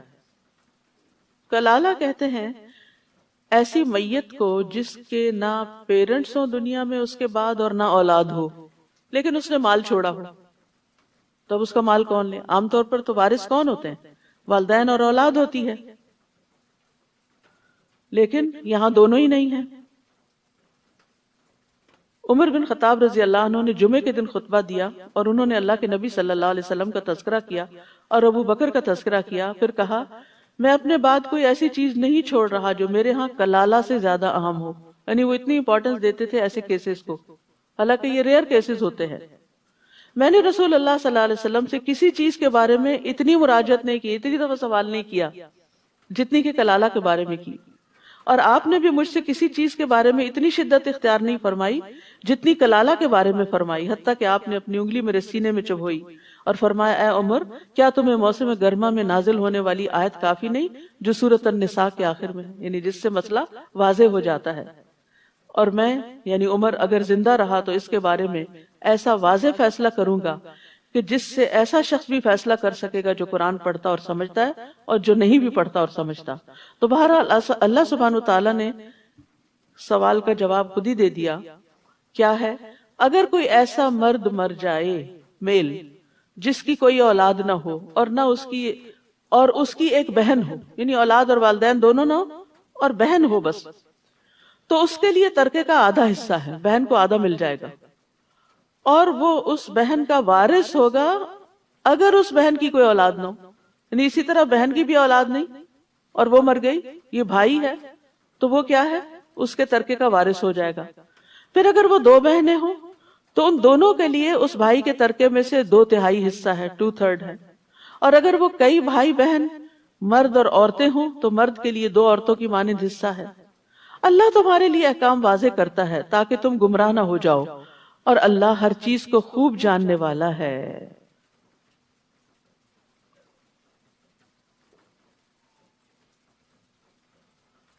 سورۃ المائدہ. سورۃ المائدہ مدنی سورت ہے، آخری دور میں نازل ہوئی. اس کا کوئی حکم بھی منسوخ نہیں ہے. اس میں ایمان والوں کو خطاب کر کے بات شروع کی گئی ہے. قرآن مجید میں 88 ٹائمز 88 دفعہ یا ایھا الذین آمنوا کہا گیا ہے، جس میں سے 16 دفعہ اس سورت میں آیا. یعنی یہ وہ سورت ہے جس میں سب سے زیادہ ایمان والوں کو پکارا گیا ہے. تو آپ دیکھیے کہ پیچھے یا بنی اسرائیل کہا گیا، یا اہل الکتاب کہا گیا، یہود اور نصارہ کے احکامات واضح کیے گئے، اور اب اس صورت میں ایمان والوں کو احکامات دیے جا رہے ہیں جو محکم ہیں. فرمایا یا ایھا الذین آمنوا اوفوا بالعقود احلت لکم بہیمۃ الانعام الا ما یتلی علیکم. اے لوگوں جو ایمان لائے ہو، سب عہد و پیمان پورے کرو. اوپر ابھی سورۃ النساء میں پڑھ چکے ہیں آپ کے بنی اسرائیل پر اللہ نے لعنت فرمائی کیونکہ انہوں نے اللہ سے کیے ہوئے عہد توڑ دیے تھے. تو ایمان والوں سے کیا کہا جا رہا ہے کہ تم عہد و پیمان پورے کرو. تمہارے لیے مویشی چوپائے حلال کیے گئے ہیں سوائے ان کے جو تم پر پڑھے جائیں گے، اور جب تم حالت احرام میں ہو تو شکار کو حلال نہ سمجھو، بے شک اللہ جو چاہتا ہے فیصلہ کرتا ہے. تو یہاں وعدوں کو پورا کرنے، عقود کو پورا کرنے کی تلقین کی گئی ہے. انس بن مالک کہتے ہیں کہ رسول اللہ صلی اللہ علیہ وسلم نے ہمیں خطبہ دیا اور خطبے میں فرمایا اس شخص میں ایمان نہیں جس میں امانت نہیں، اور اس کا دین نہیں جس میں عہد کی پابندی نہیں. یعنی اس کا کوئی دین ہی نہیں، وہ دیندار نہیں کہلا سکتا. ہمارے ہاں دیندار کون ہے؟ نماز روزہ کرے، کوئی لمبی داڑھی رکھ لے یا حجاب پہن لے تو وہ دیندار کہلانے لگتا ہے. یہ ایک حصہ ہے دینداری کا، اور اصل دین کیا ہے کہ انسان جب انسانوں کے ساتھ معاملہ کرے تو بالکل کھرا کرے، اپنے کانٹریکٹس کو، اپنے معاہدوں کو، اپنے عہدوں کو، وعدوں کو نبھائے، کمٹمنٹس کو نبھائے۔ نبی صلی اللہ علیہ وسلم نے فرمایا جو قوم عہد شکنی کرتی ہے اس میں قتل و غارت پھیل جاتا ہے۔ ایک اور روایت میں آتا ہے جو قوم عہد شکنی کرتی ہے اس پر اس کے دشمن کو مسلط کر دیا جاتا ہے۔ تو معاہدہ دو افراد کے درمیان ہو یا دو اقوام کے درمیان ہو، دو مسلمانوں کے درمیان ہو یا مسلم نان مسلم کے درمیان ہو، معاہدہ معاہدہ ہے، اس کو پورا کرنا لازم ہے۔ اے لوگو جو ایمان لائے ہو، اللہ کی نشانیوں کی بے حرمتی مت کرو، اور نہ ہی حرمت والے مہینے کی، اور نہ قربانی کے جانور کی، اور نہ پٹے والے جانوروں کی، یعنی جن کے گلے میں ہدی کے جانور ہونے کی وجہ سے نشانی کے طور پر پٹے ڈال دیے جاتے تھے کہ یہ اللہ کے راہ میں قربان ہونے جا رہے ہیں، اور نہ بیت الحرام کا ارادہ کرنے والوں کی، یعنی حج عمرے کے لیے جانے والوں کی، جو اپنے رب کی طرف سے فضل اور رضامندی چاہتے ہیں، اور جب تم احرام کھول دو تو شکار کر سکتے ہو اگر تم چاہو، یعنی لازمی حکم نہیں ہے، شکار کی اجازت دی گئی ہے۔ اور کسی قوم کی دشمنی تمہیں ان سے زیادتی کرنے پہ آمادہ نہ کرے۔ زبردست اصول ہے دین کا، کتنی خوبصورت تعلیم ہے اسلام کی۔ مسلمانوں کے ساتھ مکہ والوں نے بہت زیادتی کی تھی، اب مکہ فتح ہو چکا ہے اور راستے کھل چکے ہیں، مسلمان طاقتور ہو چکے ہیں، اب یہ چاہیں تو اپنے دشمنوں کے خلاف خوب انتقام لے سکتے ہیں۔ لیکن یہاں بھی کیا کہا گیا کہ کیا نہ کرو، زیادتی نہ کرنا۔ دشمن کے ساتھ بھی زیادتی نہیں کہ انہوں نے تمہیں مسجد حرام سے روکا تھا، وَتَعَاوَنُوا عَلَى الْبِرِّ وَالتَّقْوَى وَلَا تَعَاوَنُوا عَلَى الْإِثْمِ وَالْعُدْوَانِ وَاتَّقُوا اللَّهَ إِنَّ اللَّهَ شَدِيدُ الْعِقَابِ، اور نیکی اور تقوی پر باہم تعاون کرو۔ بر جو ہے ہر طرح کی نیکی کو شامل ہے، جس میں ایمان، عقائد، عبادات، اخلاقیات، معاملات سب کچھ شامل ہے۔ تو نیکی کے کاموں میں ایک دوسرے کی مدد کرو، اور گناہ اور زیادتی پر ایک دوسرے کی مدد نہ کرو، اور تقوی پر بھی تعاون کرو۔ تو تقوی جو ہے وہ گناہوں سے بچنے کا نام ہے، جب بر کے مقابلے میں ہے۔ بر نیکی کمانا اور تقوی گناہوں سے بچنا۔ دین دو طرح سے مکمل ہوتا ہے، یعنی ایک طرف انسان اچھے کام کرے اور دوسری طرف غلط کام چھوڑ دے۔ تو ان دونوں کے لیے ایک دوسرے کی مدد کرو، لیکن زیادتی، ظلم کے معاملے میں ایک دوسرے کی مدد نہ کرو، اور اللہ سے ڈرو، بے شک اللہ سخت سزا والا ہے۔ تو یہ ایک عام وصیت ہے جو اہل ایمان کو کی جا رہی ہے۔ نیکی کے کام میں تعاون کی دعوت دی جا رہی ہے۔ اس کی وجہ یہ ہے کہ بعض اوقات کچھ نیکی کے کام ایسے ہوتے ہیں جو آپ اکیلے ہی کر لیتے ہیں، لیکن کچھ نیکی کے کام ایسے ہیں کہ جن کو دوسروں کی مدد کے بغیر نہیں کیا جا سکتا۔ مثلا چھوٹے پیمانے پر آپ کسی غریب مسکین کی اپنے ذاتی مال میں سے مدد کر رہے ہیں، کسی کے بچے کی فیس دے رہے ہیں، کسی کے گھر کا کرایہ دے رہے ہیں، کسی کا کچھ کر رہے ہیں، یعنی آپ کی جیب اجازت دیتی ہے کہ آپ خود ہی کر لیں۔ لیکن بعض پروجیکٹس ایسے ہوتے ہیں کہ جس میں ایک بندہ سب کچھ نہیں کر سکتا، اس میں دوسروں کو بھی ساتھ شریک کرنا ہوتا ہے۔ تو پھر دوسروں کو اعتماد کرنا چاہیے کہ جو شخص ہمیں خیر کی طرف بلا رہا ہے اس کا کوئی اپنا ذاتی مطلب نہیں، کیونکہ ہم بعض اوقات خود کر کے خوش رہتے ہیں لیکن مل کے کام نہیں کرتے۔ یاد رکھیے، ایک اکیلا دو 11۔ جو کام اجتماعی طور پہ کیے جاتے ہیں، مل کے کیے جاتے ہیں، اکٹھے ہو کے کیے جاتے ہیں، ان کی خیر و برکت بہت زیادہ ہوتی، وہاں سے نہریں اور دریا جاری ہو جاتے ہیں، اور بے شمار اللہ کی مخلوق اس سے فائدہ اٹھاتی۔ تو یہاں اسی لیے نیکی کے کاموں میں تقوی کی بات کی، یعنی نیکی کے کاموں اور تقوی کے کاموں میں ایک دوسرے سے تعاون کرنے کی بات کی گئی۔ نیکی کی مختلف اقسام ہوتی ہیں۔ ابو موسیٰ سے روایت ہے، کہتے ہیں کہ نبی صلی اللہ علیہ وسلم نے فرمایا، ہر مسلمان پر صدقہ واجب ہے۔ لوگوں نے عرض کیا اگر کوئی نہ کر سکا تو؟ آپ نے فرمایا اپنے ہاتھ سے کام کرے، اس سے اپنی ذات کو نفع پہنچائے اور صدقہ کرے۔ یعنی اگر نہیں کچھ دینے کے لیے تو کام کرو، کچھ کماؤ اور پھر صدقہ کرو۔ یہ کہنا کافی نہیں کہ ہمارے پاس تو کچھ ہے ہی نہیں، کچھ نہ کچھ ارن کرو۔ لوگوں نے پوچھا اگر اس کی استطاعت نہ رکھتا ہو، کوئی بوڑھا ہے، بیمار ہے، کمزور ہے، یا کہا کہ ایسا نہ کر سکا تو آپ نے فرمایا کسی حاجت مند پریشان حال کی مدد کرے، یعنی کسی کا دل بہلائے۔ لوگوں نے عرض کیا اگر یہ بھی نہ کر سکے، مثلا بول ہی نہیں سکتا یا اس میں سوچ سمجھ ہی نہیں اتنی، آپ نے فرمایا خیر کا حکم دیا کرے، یا فرمایا اچھی باتوں کا حکم دیا کرے۔ لوگوں نے عرض کیا اگر یہ بھی نہ ہو سکے تو آپ نے فرمایا بری باتوں سے رکا کرے، یہ بھی صدقہ ہے، تقوی بری باتوں سے رکنا بھی ہے، ٹھیک ہے۔ اور یاد رکھیے کہ جب انسان نیکی کی طرف دوسروں کی رہنمائی کرتا ہے، ان کو ساتھ کسی پروجیکٹ میں شریک کرتا ہے، تو جتنے لوگ شریک ہوتے ہیں ان سب کا اجر بھی اس کو مل جاتا ہے۔ نبی صلی اللہ علیہ وسلم نے فرمایا جس نے بھلائی کا رستہ دکھایا تو اسے اتنا ہی اجر ملتا ہے جتنا کہ اس کے کرنے والے کو ملتا ہے۔ اور دو چیزوں سے روکا بھی گیا، وَلَا تَعَاوَنُوا عَلَى الْإِثْمِ وَالْعُدْوَانِ، گناہ اور زیادتی اور دشمنی اور عدوان میں کسی کی مدد نہ کی جائے، بلکہ ان کو ظلم سے روکا جائے۔ نبی صلی اللہ علیہ وسلم نے فرمایا جو شخص کسی ناحق مقدمے میں کسی کی مدد کرے، یعنی کوئی وکیل ایسا کیس لے لے کہ ظالم کی مدد کر رہا ہے، وہ تب تک اللہ کی ناراضگی میں رہتا ہے جب تک اسے چھوڑ نہ دے۔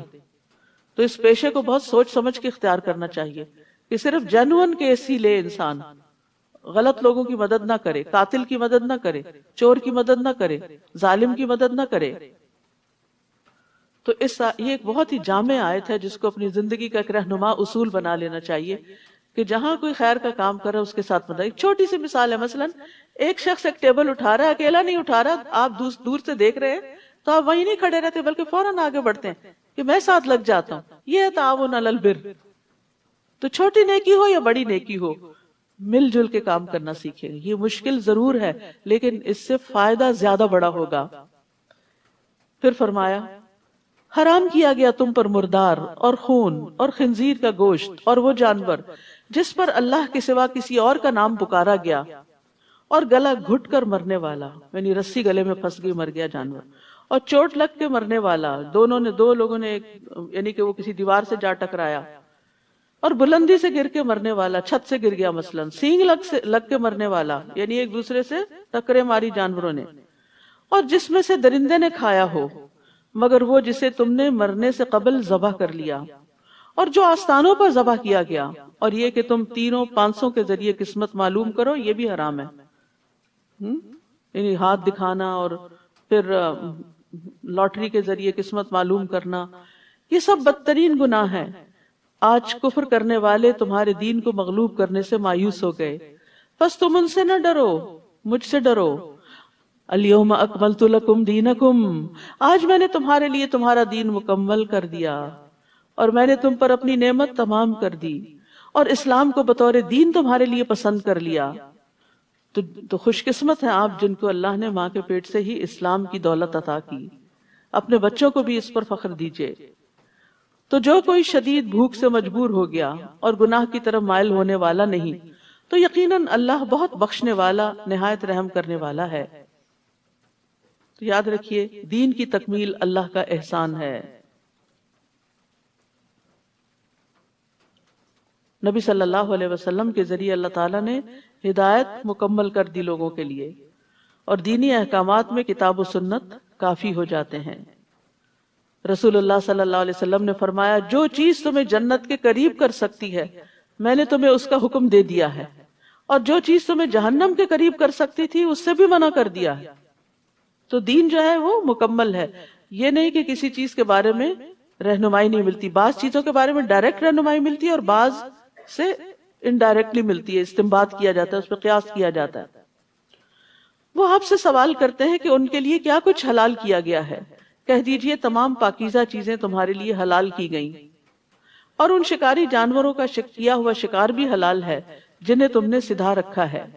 تم انہیں شکار کرنا سکھانے والے ہو، تم انہیں اس میں سے سکھاتے ہو جو اللہ نے تمہیں سکھایا، تو اس میں سے کھاؤ جو انہوں نے تمہارے لیے پکڑ رکھا ہے، اور اس پر اللہ کا نام لو اور اللہ سے ڈرو، بے شک اللہ جلد حساب لینے والا ہے۔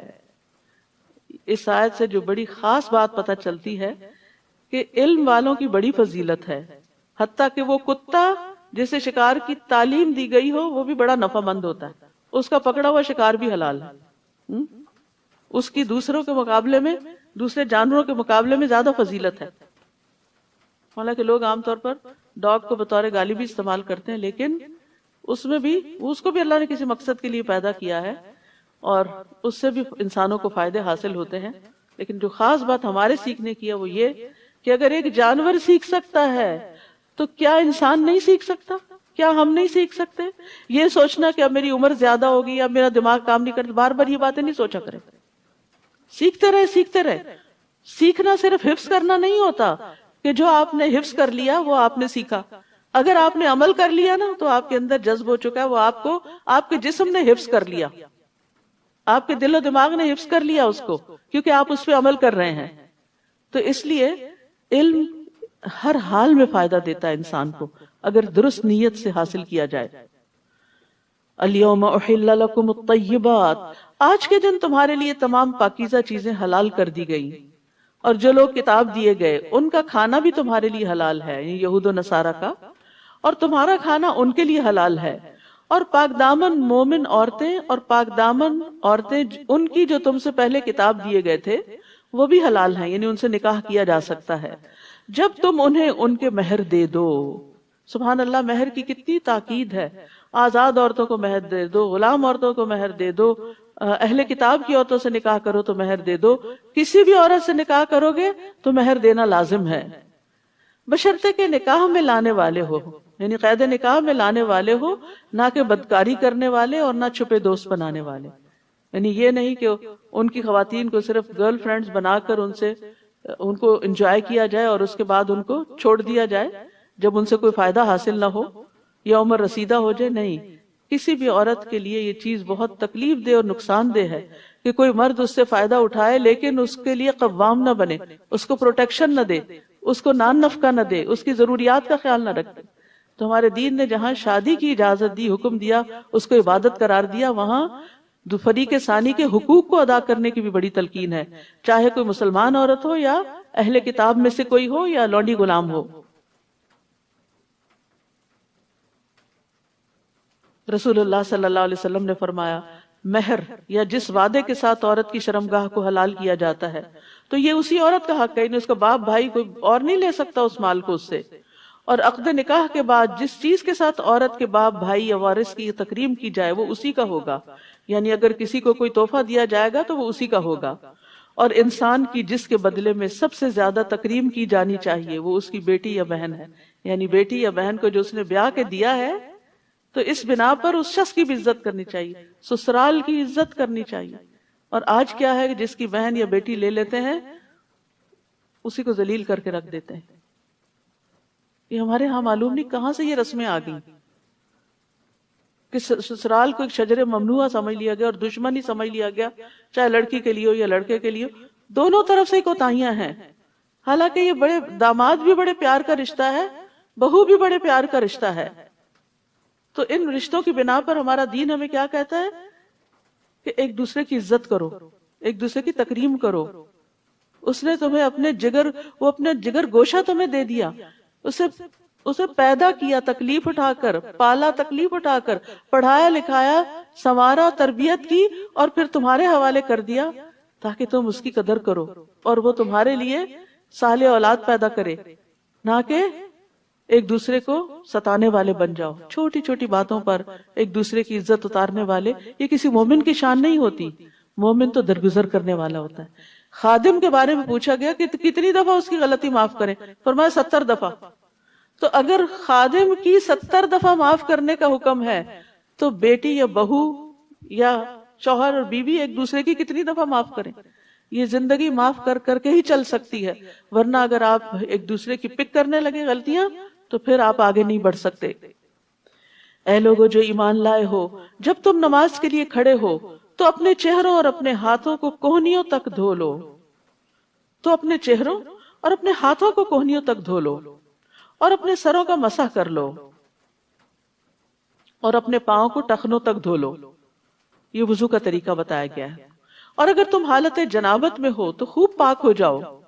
اور اگر تم بیمار ہو یا کسی سفر پر ہو یا تم میں سے کوئی قضائے حاجت سے واپس آیا ہو یا تم نے عورتوں سے ملاپ کیا ہو پھر پانی نہ پاؤ تو پاک مٹی سے تیمم کر لو، پھر اس سے اپنے چہروں اور اپنے ہاتھوں کا مسح کرو۔ اللہ تم پر کوئی تنگی نہیں کرنا چاہتا، یعنی پاکیزگی کا حکم دے کے مشکل میں نہیں ڈالا، لیکن وہ چاہتا ہے کہ تمہیں پاک کر دے۔ سبحان اللہ، اللہ اپنے بندوں کو پاک کرنا چاہتا ہے اور تم پر اپنی نعمت کو تمام کر دے تاکہ تم شکر ادا کرو۔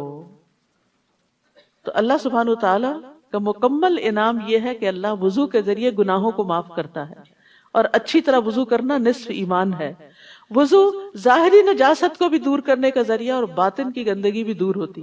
جب انسان نہا لیتا ہے نا تو بہت سے ردی خیالات اس سے چلے جاتے ہیں، اور اسی طرح دن میں 5 دفعہ اپنے آزاد ہوتا ہے تو بہت سے نیگیٹو تھنکنگ سے آزاد ہو جاتا ہے، کیونکہ ہاتھ دھوتا ہے تو ہاتھوں سے گناہ دھل گئے، ناک دھوتا ہے تو ناک کے، زبان کلی کرتا ہے زبان کے، چہرے کے، پاؤں کے، پھر مسح کرتا ہے، اور اس طرح انسان پھر سے فریش ہو جاتا ہے، اس کے پچھلے گناہ معاف، اور اللہ کی عبادت کر کے وہ ہلکا ہو جاتا ہے۔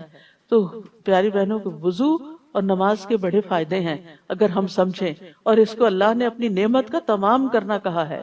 قیامت کے دن بھی وضو کے اعضاء چمک رہے ہوں گے، اور نبی صلی اللہ علیہ وسلم اپنی امت کو ان اعضاء کے چمکنے کی وجہ سے پہچانیں گے۔ اور اللہ کی جو نعمت تم پر ہے اسے یاد کرو، اور اس کا وہ پختہ عہد بھی جو اس نے تم سے مضبوط باندھا۔ تم نے کہا کہ ہم نے سنا اور ہم نے اطاعت کی، اور اللہ سے ڈرو، بے شک اللہ سینوں کے بھید خوب جاننے والا ہے۔ یا ایھا الذین آمنو، اے لوگو جو ایمان لائے ہو، اللہ کے لیے خوب حق پر قائم رہنے والے، انصاف کے ساتھ گواہی دینے والے بن جاؤ، اور کسی قوم کی دشمنی تمہیں اس بات پر آمادہ نہ کرے کہ تم عدل نہ کرو۔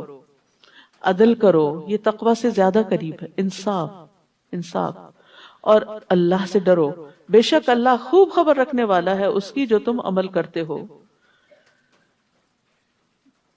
رسول اللہ صلی اللہ علیہ وسلم نے فرمایا، بے شک عدل و انصاف کرنے والے اللہ کے ہاں نور کے ممبروں پر ہوں گے قیامت کے دن، جو رحمان کے دائیں طرف ہوں گے اور اس کے دونوں ہاتھ دائیں ہیں۔ یہ وہ لوگ ہوں گے جو اپنے فیصلوں میں، اپنے گھر والوں میں اور اپنے ماتحتوں یعنی سب آرڈینیٹس کے درمیان عدل کرتے ہیں، سب کے ساتھ انصاف کا معاملہ کرتے ہیں۔ وعد اللہ الذین آمنوا وعملوا الصالحات لہم مغفرۃ واجر عظیم، وہ لوگ جو ایمان لائے اور جنہوں نے نیک عمل کیے، اللہ نے ان سے مغفرت اور اجر عظیم کا وعدہ کر رکھا ہے۔ اور وہ لوگ جنہوں نے کفر کیا اور ہماری آیات کو جھٹلایا، یہی لوگ جہنم کے ساتھی ہیں۔ تو اللہ کی آیات کا انکار جو ہے وہ بہت بڑا جرم ہے۔ یا ایھا الذین آمنو، اے لوگو جو ایمان لائے ہو، اللہ کی اس نعمت کو یاد کرو جو اس نے تم پر کی۔ جب ایک قوم نے ارادہ کیا تھا کہ وہ تمہاری طرف اپنے ہاتھ بڑھائے تو اس نے ان کے ہاتھ تم سے روک دیے، اور اللہ سے ڈرو، اور ایمان والوں کو اللہ پر توکل کرنا چاہیے۔ یہ بھی اللہ کا بڑا فضل ہوتا ہے کہ اللہ دشمن کی جنگ کو روک دے اور انسان کو آزمائش سے محفوظ کر لے۔ اور یقیناً اللہ نے بنو اسرائیل سے پختہ عہد دیا تھا، اور ہم نے ان میں 12 نگران مقرر کیے تھے۔ اور اللہ نے کہا، بے شک میں تمہارے ساتھ ہوں اگر تم نے نماز قائم کی اور زکوٰۃ ادا کی اور میرے رسولوں پر ایمان لائے اور ان کی مدد کی اور اللہ کو قرض حسنہ دیا، تو میں واقعی تم سے تمہاری برائیاں دور کر دوں گا، اور میں ضرور تمہیں ایسے باغوں میں داخل کروں گا جن کے نیچے نہریں بہتی ہیں۔ تو اس کے بعد تم میں سے جس نے کفر کیا تو یقیناً وہ سیدھے رستے سے بھٹک گیا۔ تو اس سے کیا پتہ چلتا ہے کہ نماز اور زکوٰۃ اور ایمان کے ساتھ ساتھ قرض حسنہ بھی دینا ہے۔ فَبِمَا نَقْضِهِمْ مِيثَاقَهُمْ، لیکن انہوں نے یہ عہد توڑ دیا، تو ان کے پختہ عہد کو توڑنے کی وجہ سے ہم نے ان پر لعنت کی۔ اسی لیے اس سورت کے شروع میں اہل ایمان کو کیا کہا گیا؟ عہد نہیں توڑنے۔ اور ہم نے ان کے دلوں کو سخت کر دیا۔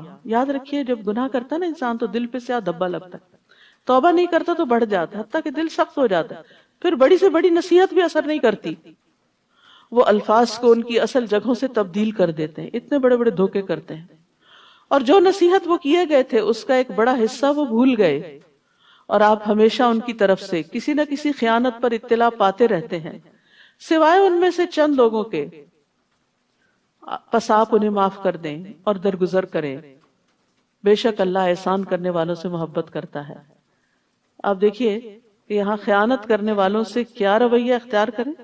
جب پتا چل جائے کہ کسی نے دھوکہ دیا تو سمجھ تو جائیں، آئندہ محتاط رہیں، لیکن اس کو اگنور کر دیں، پیچھے نہ پڑیں، کیونکہ کیا ہوگا اس سے وہ معاملہ اور خراب ہوگا۔ وہ جھوٹ بول دے گا، وہ جھوٹی قسم کھا لے گا، میں نے یہ نہیں کیا، پھر آپ کیا کریں گے؟ تو آپ کے پاس تو کوئی دلیل یا گواہی نہیں ہوگی۔ تو بہتر یہی ہے کہ پھر انسان ایسی صورت میں درگزر کرے، کیونکہ ایسی بہت سی باتوں، اس نے دھوکہ دیا، اس نے مجھ سے جھوٹ بولا، اس نے میرے ساتھ زیادتی کی، اس نے فلاں 10 لوگوں کے خلاف دل میں ہر وقت کچھ نہ کچھ چلتا رہتا ہے۔ تو یہ دماغ ایک ہی ہے نا، پھر اپنے کام پہ فوکس کب ہوگا؟ نیکی کے کام کا کب سوچیں گے جب ہر وقت نیگیٹو تھنکنگ ہی اندر بھری ہوئی ہے؟ تو کیا کرنا چاہیے؟ جب کوئی ایسی چیز آئے اٹھا پھینکے، جھاڑے اپنے آپ کو، اپنا سفر جاری رکھے، آف لوڈ کرے اپنے آپ کو ایسی ساری غلط چیزوں سے۔ اور یہاں پہ ان اللہ یحب المحسنین، اللہ محسنین سے محبت رکھتا ہے۔ اور اس آیت میں ایک بات یہ بھی پتہ چلتی ہے کہ نسوا حظا مما ذکروا بہ، کیونکہ ان کی نافرمانیوں کی وجہ سے وہ نصیحت کا ایک حصہ بھول گئے تھے۔ ابن مسعود کہتے ہیں کہ کبھی انسان علم کا ایک حصہ نافرمانی کی وجہ سے بھول جاتا ہے، گناہوں کی وجہ سے بھول جاتا ہے۔ پھر انہوں نے یہی آیت تلاوت کی، اور ان لوگوں میں سے جنہوں نے کہا کہ ہم نصرانی ہیں، ہم نے ان سے پختہ عہد لیا، تو جو نصیحت وہ کیے گئے تھے اس کا ایک بڑا حصہ وہ بھول گئے، تو ہم نے قیامت کے دن تک ان کے درمیان عداوت اور بغض ڈال دیا، اور اللہ ضرور انہیں اس کی خبر دے گا جو وہ کیا کرتے تھے۔ اے اہل کتاب، یقیناً تمہارے پاس ہمارا رسول آ چکا ہے، یعنی محمد صلی اللہ علیہ وسلم، جو تمہارے لیے بہت سی ان چیزوں کو واضح کرتا ہے جو تم کتاب میں سے چھپاتے تھے۔ آپ کے آنے کے مقاصد ایک یہ بھی تھے کہ دین کی جو تعلیمات ضائع کر دی گئی ہیں ان کو دوبارہ نئے سرے سے لوگوں کے سامنے لایا جائے، اور وہ بہت سی باتوں سے درگزر کرتا ہے۔ آج کا تو سارا سپارہ ہی درگزر کے بارے میں ہے، یعنی اس کی ہائی لائٹ جو ہے وہ درگزر ہے، کہ دوسروں کو معاف کر دیا جائے۔ یعنی بڑے بڑے قصور، خیانت اور دھوکہ، اور جو کتاب میں سے انہوں نے چھپایا اس میں سے بھی، تحقیق تمہارے پاس اللہ کی طرف سے نور اور واضح کتاب آ چکی ہے۔ یہدی بہ اللہ من اتبع رضوانہ سبل السلام ویخرجہم من الظلمات الی النور بإذنہ ویہدیہم الی صراط مستقیم۔ اللہ اس کے ذریعے اسے سلامتی کے راستوں کی طرف ہدایت دیتا ہے جو اس کی رضامندی کی پیروی کرے، اور وہ انہیں اپنے اذن سے اندھیروں سے نکال کر روشنی کی طرف لاتا ہے، اور سیدھے راستے کی طرف ان کی رہنمائی کرتا ہے۔ نبی صلی اللہ علیہ وسلم نے فرمایا، بے شک انسان اللہ کی رضا حاصل کرتا ہے اور مسلسل اس میں لگا رہتا ہے تو اللہ تعالیٰ جبریل علیہ السلام سے فرماتا ہے کہ میرا فلاں بندہ میری رضا کی تلاش میں ہے، وہ چاہتا ہے کہ اللہ کو راضی کر دے، آگاہ رہو اس پر میری رحمت ہے۔ کتنی بڑی جزا ہے اس شخص کی جو اللہ کو راضی کرنے کی دوڑ دھوپ کرے۔ جبریل علیہ السلام کہتے ہیں فلاں آدمی پر اللہ کی رحمت ہو، حاملین عرش بھی یہی کہتے ہیں، اور ان کے آس پاس کے فرشتے بھی یہی کہنے لگتے ہیں، حتیٰ کہ 7 آسمانوں والے بھی یہی کہنے لگتے ہیں۔ پھر یہ بات زمین پر اتار دی جاتی کہ فلاں پر اللہ رحم کرے۔ اسی لیے آپ دیکھیں جن لوگوں نے انسانیت کی بھلائی کے بڑے بڑے کام کیے، مرنے کے بعد بھی ان کے ناموں کے ساتھ کیا لگتا ہے؟ رحمت اللہ علیہ۔ کس نے ان کے دل میں ڈالا کہ ان کے نام کے ساتھ رحمت اللہ علیہ؟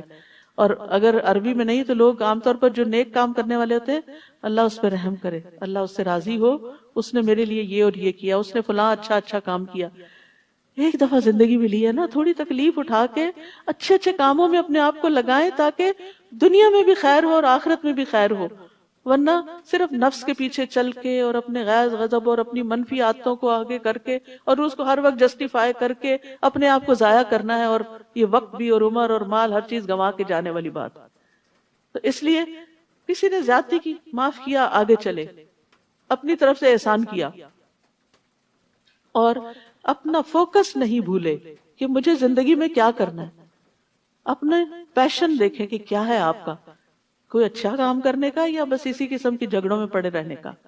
یعنی کس چیز کو آپ بہت شوق سے کرتے ہیں، کیا صلاحیت ہے اپنے اندر، اور پھر اس کے لیے اس کام کو اکمپلش کرنے کے لیے ایک برننگ ڈیزائر ہونی چاہیے.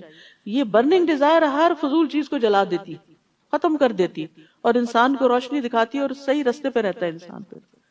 نیکی اور خیر اور تقوی کے کاموں میں اپنے آپ کو لگائیں، اور اس کے لیے بہترین کام ہے دین کو سیکھنا، سکھانا، لوگوں کو اس طرف لانا، ان کی جگہوں تک پہنچ کر ان کی مدد کرنا، ان کو کسی نہ کسی طرح رہنمائی کریں، ان کو کنیکٹ کرتے جائیں اللہ سے. آگے کام وہ خود کریں گے، آپ کا کام صرف کنیکٹ کرنا، لوگوں کی خیر کی بات بتائیں، جیسے بھی ان کو آپ اس چیز کی طرف لا سکیں تو آپ کی ساری بھلائی آپ ہی کے لیے لکھی جائے گی.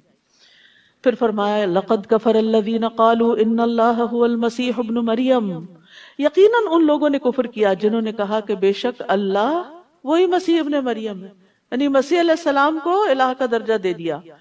کہہ دیجئے تو کون اللہ کے آگے کسی چیز کا اختیار رکھتا ہے اگر اس نے ارادہ کر لیا کہ وہ مسیح ابن مریم کو اور اس کی ماں اور جو بھی زمین میں ہے سب کو ہلاک کر دے. اور اللہ ہی کے لیے ہے بادشاہت آسمانوں اور زمین کی اور جو کچھ ان دونوں کے درمیان ہے. وہ جو چاہتا ہے پیدا کرتا ہے، اللہ ہر چیز پر خوب قدرت رکھنے والا ہے. یعنی اللہ نے عیسیٰ علیہ السلام کو بن باپ کے پیدا کیا تو وہ ایسا کر سکتا ہے. اس کا یہ مطلب نہیں کہ وہ خود اس کا باپ ہے، نعوذ باللہ، ایسا کچھ نہیں ہے.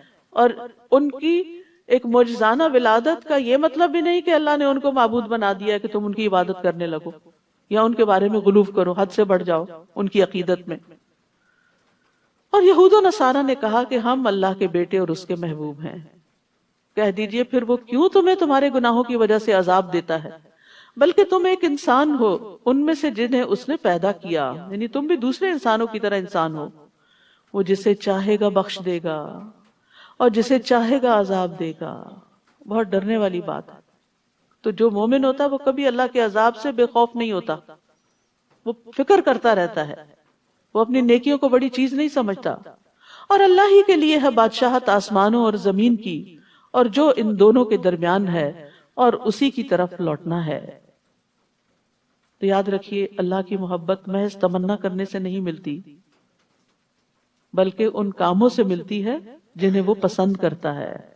اے اہل کتاب، تحقیق تمہارے پاس رسولوں کی آمد کے ایک وقفے کے بعد ہمارا رسول آ گیا ہے جو تمہارے لیے حق واضح کرتا ہے، تاکہ تم یہ نہ کہو کہ ہمارے پاس کوئی خوشخبری دینے والا اور ڈرانے والا نہیں آیا. تو یقیناً تمہارے پاس خوشخبری دینے والا اور ڈرانے والا آ چکا ہے، اور اللہ ہر چیز پر خوب قدرت رکھنے والا ہے. اور جب موسیٰ علیہ السلام نے اپنی قوم سے کہا اے میری قوم، اللہ کی نعمت کو یاد کرو جو اس نے تم پر کی، جب اس نے تم میں انبیاء بھیجے اور تمہیں بادشاہ بنایا، اور اس نے تمہیں وہ دیا جو جہان والوں میں سے کسی کو نہیں دیا. تو اللہ سبحانہ وتعالیٰ نے یہاں نعمتوں کو یاد کرنے کی بات کی ہے. یاد رکھیے جب انسان نعمتوں کو یاد کرتا ہے تو اس کے اندر ایک نشاط پیدا ہوتی، خوشی پیدا ہوتی، ایک جذبہ پیدا ہوتا ہے، اور پھر وہ اچھے اچھے کاموں کی طرف دوڑ پڑتا ہے.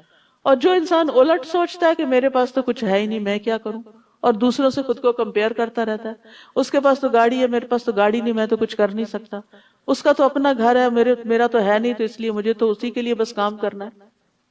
صرف یہی کے گھر بنا کے دوسروں کے لیے نہ چھوڑ جائیں، اپنا آخرت کا گھر بنانے کی بھی فکر کریں، اور کچھ بھی ہو اپنے وقت میں سے کچھ نہ کچھ حصہ اللہ کی رضا حاصل کرنے کے لیے ضرور استعمال کریں. اے میری قوم، اس ارض مقدس میں داخل ہو جاؤ جو اللہ نے تمہارے لیے لکھ دی ہے، اور تم اپنی پشتوں پر نہ پھر جانا، ورنہ تم خسارہ پانے والے ہو کر پلٹو گے. آپ کو یاد ہے نا کہ یعقوب علیہ السلام اپنے بچوں سمیت یوسف علیہ السلام کے پاس مصر چلے گئے تھے. پھر عرصہ دراز تک بنی اسرائیل کے لوگ وہاں پر رہے حتیٰ کہ فرعون نے ان کو غلام بنا لیا. پھر اللہ سبحانہ وتعالیٰ نے فرعون کی غلامی سے موسیٰ علیہ السلام کی قیادت میں ان کو آزاد کیا، نجات ملی. تو اب حکم کیا ہوا کہ تم اپنی زمین پہ، اصل زمین پہ واپس جاؤ، یعنی بیت المقدس میں. لیکن وہاں ان کی عدم موجودگی میں اور قوموں نے قبضہ کر لیا تھا. تو اب یہ کہنے لگے قالوا یا موسیٰ ان فیہا قوما جبارین، انہوں نے کہا اے موسیٰ اس میں بڑے جابر لوگوں کی ایک قوم ہے، اور بے شک ہم اس میں ہرگز داخل نہ ہوں گے یہاں تک کہ وہ اس سے نکل جائیں، وہ چلے جائیں تو ہم جائیں گے. پھر اگر وہ اس سے نکل جائیں تو یقیناً ہم داخل ہونے والے، ہم نے کوئی نہیں محنت کرنی، کام کرنا، ہم سے نہیں نکالے جاتے وہ۔ اور جو لوگ نافرمانی سے ڈرتے تھے ان میں سے 2 آدمیوں نے جن پر اللہ نے انعام کیا تھا، وہ کہنے لگے تم ان پر دروازے سے داخل ہو جاؤ، پھر جب تم اس میں داخل ہو جاؤ گے تو یقیناً تم ہی غالب آ جاؤ۔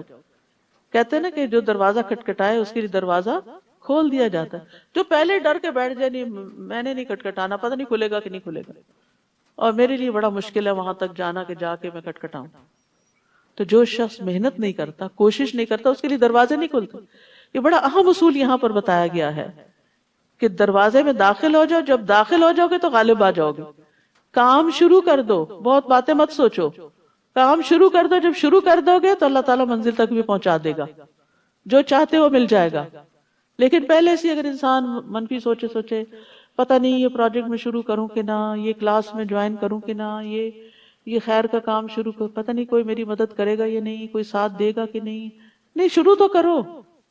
کہتے ہیں نا کہ تنہائی چلا تھا میں اور پھر قافلہ بنتا گیا، یعنی تنہائی چلا تھا میں جانب منزل، یعنی بعض اوقات اکیلا ایک انسان انیشیٹو لیتا ہے کسی ایک کام کو کرنے کا، کوئی ایک انسان مشورہ دے دیتا ہے کسی کام کو کرنے کا، اور پھر کیا ہوتا ہے جب وہ آگے چل پڑتا ہے تو بہت سارے لوگ اس قافلے میں شریک ہو جاتے ہیں۔ تو اس لیے نیکی کے کام میں دور سے بیٹھ کے ڈرتے نہیں رہنا چاہیے، پتہ نہیں ہوگا کہ نہیں ہوگا، نہیں ہوگا جب تم کرو گے۔ پھر بھی انہوں نے ہمت نہیں پکڑی، انہوں نے کہا اے موسیٰ، اور پھر آپ دیکھیے پیچھے ایک اور سبق بھی تھا، فَتَوَكَّلُوا إِن كُنتُم مُؤْمِنِينَ، ایمان کا تقاضا توکل کرو، ہمت کرو، آگے بڑھو۔ انہوں نے کہا اے موسیٰ بے شک ہم ہرگز کبھی بھی اس میں داخل نہ ہوں گے، جب تک وہ اس میں رہیں گے ہم نے نہیں جانا، ہمیں ڈر لگتا ہے، لہٰذا جاؤ تم اور تمہارا رب دونوں جنگ کرو، بے شک ہم تو یہیں بیٹھنے والے ہیں۔ سبحان اللہ، بنی اسرائیل نے اپنے پیغمبر کو یہ جواب دیا، اور انصار نے کیا جواب دیا تھا کہ آپ ہمیں کہیں گے سمندر میں کود پڑو تو ہم آپ کے ساتھ ہیں، ہم سب کچھ قربان کرنے کو تیار ہیں۔ تو یہی فرق ہے بنی اسرائیل میں اور صحابہ کرام میں، اور پھر نتیجے کے اعتبار سے بھی یہی فرق ہوا کہ ایک امت کہاں پہنچ گئی۔ تو دین کے لیے ہمیشہ قربانیاں کرنی پڑتی ہیں، اور جو کرتے ہیں وہ کامیاب ہو جاتے ہیں۔ اس لیے اللہ کی خاطر کچھ قربان کرنے سے کبھی نہ گھبرائیں، اور یہ نہ کریں کہ صرف اللہ ہی کر دے اور کوئی اور کر دے تو پھر جب کوئی اور کر لے گا تو میں بھی شریک ہو جاؤں گا اس قافلے میں، پھر تو آپ بیک بینچرز ہیں، پیچھے رہ جانے والے ہیں۔ موسیٰ نے کہا اے میرے رب، میں اپنی جان اور اپنے بھائی کے سوا کسی چیز کا مالک نہیں، بس تو ہمارے اور فاسق قوم کے درمیان جدائی ڈال دے۔ یعنی تنگ آ گئے تھے موسیٰ علیہ السلام اس قوم سے، کوئی بات مان کے نہیں دیتی تھی۔ اس سے صبر سیکھیے کہ کس طرح بار بار احکامات کو جھٹلانا، ٹال مٹول کرنا، مذاق میں اس کو اڑا دینا۔ اللہ نے کہا بے شک وہ زمین ان پر 40 سال تک حرام کر دی گئی ہے، وہ زمین میں بھٹکتے پھریں گے، بس تم فاسق قوم پر افسوس مت کرو۔ تو گناہ کی وجہ سے نعمتوں کا زوال ہو جایا کرتا ہے، جب انسان خیر کے کام میں آگے نہیں بڑھتا تو محروم رہ جاتا ہے۔ وَاتْلُ عَلَيْهِمْ نَبَأَ ابْنَيْ آدَمَ بِالْحَقِّ، اور آپ انہیں آدم کے 2 بیٹوں کی خبر ٹھیک ٹھیک پڑھ سنائیں۔ جب ان دونوں نے قربانی کی تو ان میں سے ایک سے قربانی قبول کر لی گئی اور دوسرے سے قبول نہ کی گئی۔ اس نے کہا میں ضرور تجھے قتل کر دوں گا، جیلس ہو گیا کہ تمہاری قربانی قبول ہوگی میری کیوں نہیں ہوئی۔ پہلے نے کہا اللہ تو صرف تقوی والوں سے ہی قبول کرتا ہے۔ نیک کام کس کے قبول ہوتے ہیں؟ جس کے دل میں خدا ترسی ہوتی ہے، تقوی ہوتا ہے۔ تقوی عمل میں بھی ہوتا ہے اور تقوی ارادوں میں بھی ہوتا ہے۔ تو اعمال میں تقوی اللہ کی رحمت ہوتی ہے۔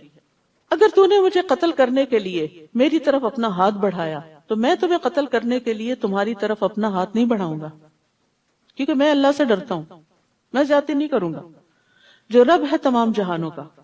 بے شک میں تو چاہتا ہوں کہ تو میرے اور اپنے گناہ کے ساتھ پلٹے، پھر تو آگ کے ساتھیوں میں شامل ہو جائے، اور ظالموں کا یہی بدلہ ہے۔ یعنی اس کو ڈرایا دھمکایا، یہ نہیں کہ بد دعا دے رہا کہ تم جہنم میں جاؤ، بلکہ دیکھو میں نہیں کروں گا، اگر تم نے کیا تو تمہارا یہ انجام ہو جائے گا۔ تو اس کے لیے اس کے نفس نے اپنے بھائی کو قتل کرنا آسان بنا دیا۔ استغفر اللہ، بعض اوقات بڑے بڑے گناہ اور بڑے بڑے جرائم انسان نفس کی تعویلوں سے اپنے لیے حلال کر لیتا ہے کہ یہ ٹھیک ہے، حالانکہ وہ صریح واضح حرام ہوتا ہے۔ سو اس نے اسے قتل کر ڈالا۔ پھر وہ خسارہ پانے والوں میں شامل ہو گیا۔ بعد ازاں اللہ نے ایک کوا بھیجا جو زمین کھودنے لگا تاکہ وہ اسے دکھائے کہ وہ اپنے بھائی کی لاش کیسے چھپائے۔ کہنے لگا ہائے افسوس مجھ پر، کیا میں اس سے بھی عاجز ہو گیا کہ میں اس کوے جیسا ہو جاؤں کہ اپنے بھائی کی لاش چھپا سکوں؟ تو وہ نادم ہونے والوں میں سے ہو گیا، ریگریٹس۔ تو یاد رکھیے یہ ندامت انسان کو کھا جاتی ہے، یہ جو پچھتاوے ہوتے ہیں یہ انسان کو بیمار کر ڈالتے ہیں، خاص طور پر انسان کے اندر جیسے ہارمونل چینجز آ جاتی ہیں، امیونٹی لو ہو جاتی ہے، اور جو کام انسان آسانی سے کر سکتا ہے وہ اس کو بڑے مشکل کام لگنے لگتے ہیں۔ تو مختلف جو ریسرچز کی گئی ہیں اس میں یہ کہ لوگوں کو دو طرح کے پچھتاوے ہوتے ہیں، ایک یہ کہ انہوں نے کوئی کام کرنا تھا اور نہیں کیا، اپرچونٹی کھو دی تو اس پر پچھتاوا، اور دوسرا کچھ نہیں کرنا چاہیے تھا اور انہوں نے غلط کر لیا۔ تو یاد رکھیے پچھتاووں سے نکلیں، ریگریٹ سے باہر آئیں۔ جب ہم قرآن پڑھتے ہیں یا نیکی کا کوئی کام تو پھر ہم کہتے ہیں افسوس کہ میں نے یہ نہ کیا، کاش میں اس وقت کر لیتی جب میں ینگ تھی، کاش میں نہیں، کاش سے باہر نکلیں۔ جو وقت گزر گیا وہ واپس نہیں آنے کا، اب شروع کر دیں اور ریگریٹ سے نکلیں، کیونکہ پچھتاوے انسان کو نفسیاتی طور پہ بیمار کر دیتے ہیں، اس سے فائدہ کچھ حاصل ہونے والا نہیں۔ ضرورت اس بات کی ہے کہ آپ اپنے اس وقت کو یوٹیلائز کر لیں، آئندہ کے لیے منصوبہ بندی کریں۔ یہی وجہ ہے کہ ہم نے بنی اسرائیل پر فرض کر دیا کہ جس نے کسی جان کو کسی جان کے بدلے کے بغیر قتل کیا، جس نے کسی جان کو کسی جان کے بغیر قتل کیا یعنی بدلے کے بغیر، یا زمین میں فساد کے بغیر قتل کیا، تو گویا اس نے تمام انسانوں کو قتل کر دیا، اور جس نے اس کی زندگی بچائی تو گویا اس نے تمام انسانوں کی زندگی بچائی۔ ایک جان بچانا گویا سارے انسانوں کو بچانا ہے، اتنا بڑا ثواب ہے۔ البتہ تحقیق ان کے پاس ہمارے رسول واضح نشانیاں لے کر آئے، پھر بھی اس کے بعد بہت سے لوگ البتہ زمین میں زیادتی کرنے والے ہیں۔ بے شک وہ لوگ جو اللہ اور اس کے رسول سے جنگ کرتے ہیں اور زمین میں فساد کے لیے دوڑ دھوپ کرتے ہیں، ان کا بدلہ یہی ہے کہ وہ قتل کر دیے جائیں یا سولی چڑھا دیے جائیں، یا ان کے ہاتھ اور پاؤں مخالف سمت سے کاٹ دیے جائیں، یا اس سرزمین سے نکال دیے جائیں۔ یہ ان کے لیے دنیا میں رسوائی ہے اور آخرت میں ان کے لیے بہت بڑا عذاب ہے۔ ہاں وہ لوگ اس سے مستثنی ہیں جو تمہارے ان پر قابو پانے سے پہلے ہی توبہ کر چکے، جیسے مکہ والوں میں سے بہت سے لوگوں نے اس دن اسلام قبول کر لیا، آپ نے بھی ان کو معاف کر دیا۔ تو جان لو کہ اللہ بہت بخشنے والا، نہایت رحم کرنے والا ہے۔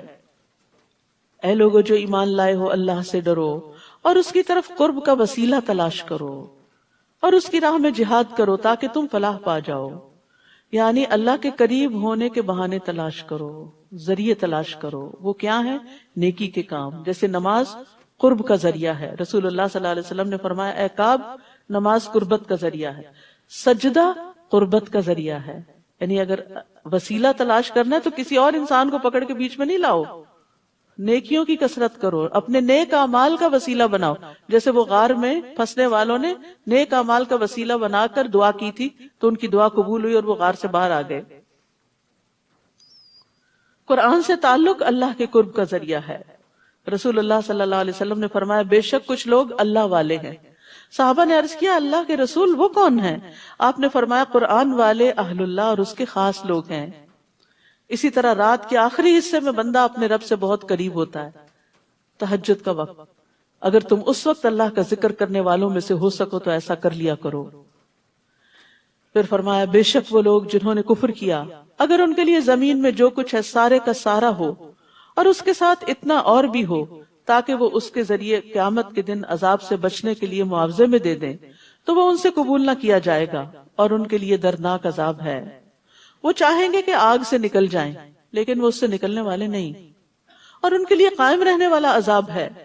اور چور مرد اور چور عورت، پس ان دونوں کے ہاتھ کاٹ دو، یہ بدلہ ہے اس کا جو ان دونوں نے کمایا، اللہ کی طرف سے عبرتناک سزا ہے، اور اللہ بہت زبردست خوب حکمت والا ہے۔ یعنی اللہ کی کوئی حکمت ہے کہ اتنی سخت سزا رکھی گئی تاکہ لوگوں کے مال محفوظ رہیں۔ یاد رکھیے ہماری شریعت میں جتنے بھی احکامات ہیں اس کے کچھ مقاصد ہیں، اور مقاصد شریعت کیا ہے کہ حسب نسب کی حفاظت کی جائے، تاکہ اسی لیے زنا حرام کیا گیا، جان کی حفاظت قتل حرام کیا گیا، عقل کی حفاظت شراب حرام کی گئی، اور اسی طرح مال کی حفاظت چوری کو حرام قرار دیا گیا، اور ان چیزوں کے اوپر سزائیں اس لیے رکھی تاکہ لوگ اس دنیا میں بھی امن سے رہ سکیں۔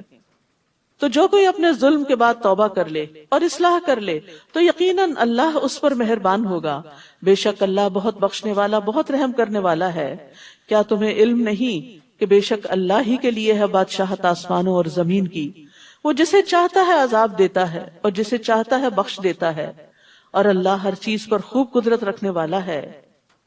اے رسول، وہ لوگ آپ کو غمگین نہ کریں جو کفر میں دوڑ دھوپ کرتے ہیں، یعنی ان کی کوششیں دیکھ کر آپ پریشان نہ ہوں، اور جنہوں نے اپنے منہوں سے کہا کہ ہم ایمان لائے حالانکہ ان کے دل ایمان نہیں لاتے، یعنی منافقین، اور ان میں سے جو یہودی بن گئے وہ بہت زیادہ سننے والے ہیں جھوٹ کو، بہت زیادہ سننے والے ہیں دوسری قوم کے لیے جو آپ کے پاس نہیں آئے، یعنی جاسوسی کرتے ہیں۔ وہ الفاظ کو ان کی جگہ مقرر ہونے کے باوجود بدل دیتے ہیں، تحریف کرتے ہیں۔ وہ کہتے ہیں اگر تم یہ حکم دیے جاؤ تو اسے لے لو، اور اگر تم یہ حکم نہ دیے جاؤ تو بچو، اور اللہ جس کی آزمائش کا ارادہ کر لے تو آپ اسے اللہ سے بچانے کا کچھ بھی اختیار نہیں رکھتے۔ یہی وہ لوگ ہیں کہ اللہ نہیں چاہتا کہ ان کے دلوں کو پاک کرے، جن کے دلوں میں کھوٹ ہوتا ہے اور وہ دھوکہ دیتے ہیں اور پیغمبر کو تکلیف دیتے ہیں، پھر اللہ تعالیٰ ان سے بدلہ لیتا ہے۔ ان کے لیے دنیا میں رسوائی ہے اور ان کے لیے آخرت میں بہت بڑا عذاب ہے۔ اور آپ جانتے ہیں کہ جن جن لوگوں نے بھی رسول اللہ صلی اللہ علیہ وسلم کی مخالفت کی، نافرمانی کی، دنیا میں ہی ان کو رسوائی کا سامنا کرنا پڑا اور اللہ کے رسول غالب آئے۔ بہت زیادہ سننے والے ہیں جھوٹ کو، بہت زیادہ کھانے والے ہیں حرام کو۔ پھر اگر وہ آپ کے پاس آئیں تو ان کے درمیان فیصلہ کریں یا ان سے اعراض کریں، یعنی اگر اپنے معاملات لے کر آئیں کہ آپ ان کا فیصلہ کریں تو چاہیں تو کریں چاہے نہ کریں، اور اگر آپ ان سے اعراض کریں گے تو وہ ہرگز آپ کو کچھ بھی نقصان نہیں پہنچا سکتے، اور اگر آپ ان کے درمیان فیصلہ کریں تو انصاف کے ساتھ فیصلہ کریں، معاملہ کسی کا بھی ہو، مسلم نان مسلم، سب کے ساتھ انصاف، بے شک اللہ انصاف کرنے والوں سے محبت رکھتا ہے۔ اور یہاں پر خاص طور پر حرام کھانے کی بات کی گئی کہ حرام سے ممانعت کی۔ یاد رکھیے کہ حرام کھانے والے پہ جنت حرام ہے۔ نبی صلی اللہ علیہ وسلم نے فرمایا، اے کعب بن عجرہ، بے شک وہ گوشت اور خون جنت میں داخل نہیں ہوگا جو حرام اور رشوت خوری پر بڑھا اور پلا، وہ جہنم کا زیادہ مستحق ہے۔ اور وہ آپ کو کس طرح منصف بناتے ہیں حالانکہ ان کے پاس تورات ہے جس میں اللہ کا حکم موجود ہے، پھر اس کے بعد بھی وہ منہ موڑ جاتے ہیں، اور یہ لوگ ہرگز ایمان لانے والے نہیں۔ بے شک ہم نے تورات نازل کی جس میں ہدایت اور نور تھا، جس کے مطابق اللہ کے فرما بردار نبی ان لوگوں کے لیے فیصلہ کرتے تھے جو یہودی بن گئے تھے، اور اسی طرح ربانی اور علماء اور فقہا بھی، اس وجہ سے کہ وہ اللہ کی کتاب کے محافظ بنائے گئے تھے اور وہ اس پر گواہ تھے۔ تو تم لوگوں سے نہ ڈرو اور مجھ سے ڈرو، اور میری آیات کے بدلے تھوڑی قیمت نہ لو، اور جو اس کے مطابق فیصلہ نہ کرے جو اللہ نے نازل کیا تو یہی لوگ کافر ہیں۔ اور ہم نے ان کے لیے اس میں لکھ دیا تھا کہ بے شک جان کے بدلے جان، آنکھ کے بدلے آنکھ، ناک کے بدلے ناک، کان کے بدلے کان، اور دانت کے بدلے دانت، اور زخموں کا بھی بدلہ ہے۔ تو جو کوئی معاف کر دے وہ اس کے لیے کفارہ ہوگا، اور جو کوئی اس کے مطابق فیصلہ نہ کرے جو اللہ نے اتارا ہے تو یہی لوگ ظالم ہیں۔ تو یہاں جسم کے اعضاء کے قصاص کی بات کی گئی ہے کہ زخموں پر بھی قصاص ہے، یعنی چاہے مرد ہوں یا عورتیں ہوں، لیکن یہ بھی ہمارے دین نے سکھایا کہ معاف کر دینا قصاص سے بہتر ہے۔ انس بن مالک کہتے ہیں، میں نے دیکھا کہ نبی صلی اللہ علیہ وسلم کے پاس جب بھی کوئی ایسا مقدمہ لایا جاتا جس میں قصاص ہوتا تو آپ اس معاملے میں معاف کرنے کا حکم دیتے کہ اس کی جان چلی گئی ہے اب تم اس کی جان بخش دو، یا اس کا ہاتھ کٹ گیا تو تم اس کا ہاتھ چھوڑ دو، یعنی معاف کرنے کی تلقین کرتے تھے۔ پھر معاف کرنے کی بات، رسول اللہ صلی اللہ علیہ وسلم نے فرمایا، جو بندہ کسی کے ظلم کو معاف کرے گا اللہ قیامت کے دن اس کی عزت بڑھا دے گا۔ وہ عزت تو ہمیشہ کے لیے نا۔ اور ہم نے ان کے آثار پر عیسی ابن مریم کو بھیجا جو اس کی تصدیق کرنے والا ہے جو پہلے سے تورات میں تھا، اور ہم نے اسے انجیل دی جس میں ہدایت اور نور تھا، اور وہ تصدیق کرنے والی تھی اس کی جو پہلے سے تورات میں تھا، اور متقی لوگوں کے لیے ہدایت اور نصیحت تھی۔ یعنی تورات اور انجیل جو ہیں یہ بھی تقوی والوں کو ہی ہدایت دے سکتے، ان میں بھی تقوی والوں کے لیے ہی ہدایت تھی، اور چاہیے کہ انجیل والے اس کے مطابق فیصلہ کریں جو اللہ نے اس میں نازل کیا ہے، یعنی انجیل میں، اور جو اس کے مطابق فیصلہ نہ کرے جو اللہ نے نازل کیا تو یہی لوگ فاسق ہیں۔ تو اللہ کی کتاب کے مطابق فیصلہ نہ کرنا کفر، ظلم اور فسق ہے۔ رسول اللہ صلی اللہ علیہ وسلم نے فرمایا جو لوگ کتاب اللہ کے مخالف فیصلہ کرتے ہیں ان میں فقر و فاقہ پھیل جاتا ہے، اور جس قوم کے امام کتاب اللہ کے مطابق فیصلہ نہ کریں وہ آپس میں لڑتے رہیں گے۔ اور ہم نے آپ کی طرف حق کے ساتھ کتاب نازل کی جو تصدیق کرنے والی ہے اس کی جو کتابوں میں اس سے پہلے ہے، اور اس پر نگران ہے اور اس پر نگہبان ہے، بس آپ ان کے درمیان فیصلہ کریں اس کے ساتھ جو اللہ نے نازل کیا، اور ان کی خواہشات کی پیروی نہ کریں، اسے نظر انداز کر کے جو آپ کے پاس حق میں سے آ گیا ہم نے، اور اسے نظر انداز کر کے، اور ان کی خواہشات کی پیروی نہ کریں اسے نظر انداز کر کے جو آپ کے پاس حق میں سے آ گیا، یعنی حق بات کو لے لیں اور ان کی خواہشات کی پیروی نہ کریں۔ ہم نے تم میں سے ہر ایک کے لیے ایک راستہ اور ایک طریقہ مقرر کیا ہے، اور اگر اللہ چاہتا تو تم سب کو، اور اگر اللہ چاہتا تو تم سب کو ایک امت بنا دیتا، سب لوگ ایک ہی دین پر ہوتے، زبردستی سب کو مسلمان کر دیتا، لیکن اس لیے تاکہ وہ تمہیں آزمائے جو اس نے تمہیں عطا کیا، یعنی آزادی سے آزمائش ہے۔ بس نیکیوں میں آگے بڑھو، فاستبقوا الخیرات، تم سب کے سب کو اللہ کی طرف لوٹنا ہے، پھر وہ تمہیں بتائے گا جس بارے میں تم اختلاف کرتے تھے، اور یہ کہ آپ ان کے درمیان فیصلہ کریں اس کے مطابق جو اللہ نے نازل کیا، اور ان کی خواہشات کی پیروی نہ کریں، اور اس بات سے محتاط رہیں کہ کہیں وہ آپ کو اس کے بعد سے فتنے میں نہ ڈال دیں جو اللہ نے آپ کی طرف نازل کیا۔ پھر اگر وہ منہ موڑ جائیں تو جان لیں کہ بے شک اللہ چاہتا ہے کہ ان کے بعض گناہوں کی وجہ سے انہیں مصیبت میں ڈالے، گناہوں کی وجہ سے مصیبت میں ڈالے، ان یصیبہم ببعض ذنوبہم۔ تو اس سے کیا پتہ چلتا ہے کہ گناہ مصیبت میں ڈالنے کا باعث بنتے ہیں، اور بے شک لوگوں میں سے بہت سے البتہ فاسق ہیں، اکثریت نافرمان لوگ ہیں۔ یہ اللہ کا شکوہ ہے بندوں سے، اتنی نعمتیں اللہ نے بندوں کو دی ہیں لیکن بندے اللہ کی فرما برداری پہ راضی نہیں ہوتے۔ افحکم الجاہلیت یبغون، کیا پھر وہ جاہلیت کا فیصلہ چاہتے ہیں؟ اور کون زیادہ اچھا ہے اللہ سے بڑھ کر فیصلہ کرنے میں ان لوگوں کے لیے جو یقین رکھتے ہوں۔ تو جاہلیت کے طریقے اللہ کے نزدیک انتہائی ناپسندیدہ کام ہیں، یعنی جو کلچر اور جو رسم و رواج اور جو طور طریقے دور جاہلیت میں رائج تھے ان کو دین بنا لینا اور ان سے اٹریکٹ ہونا اور ان رسموں کی پیروی کرنا، یہ اللہ کے نزدیک ناپسندیدہ کام ہے۔ اے لوگو جو ایمان لائے ہو، یہود و نصارہ کو اولیاء مت بناؤ، ان میں سے بعض کے اولیاء ہیں، اور جو کوئی تم میں سے ان کو اولیاء بنائے گا تو یقیناً وہ انہی میں سے ہے، بے شک اللہ ظالم قوم کو ہدایت نہیں دیتا۔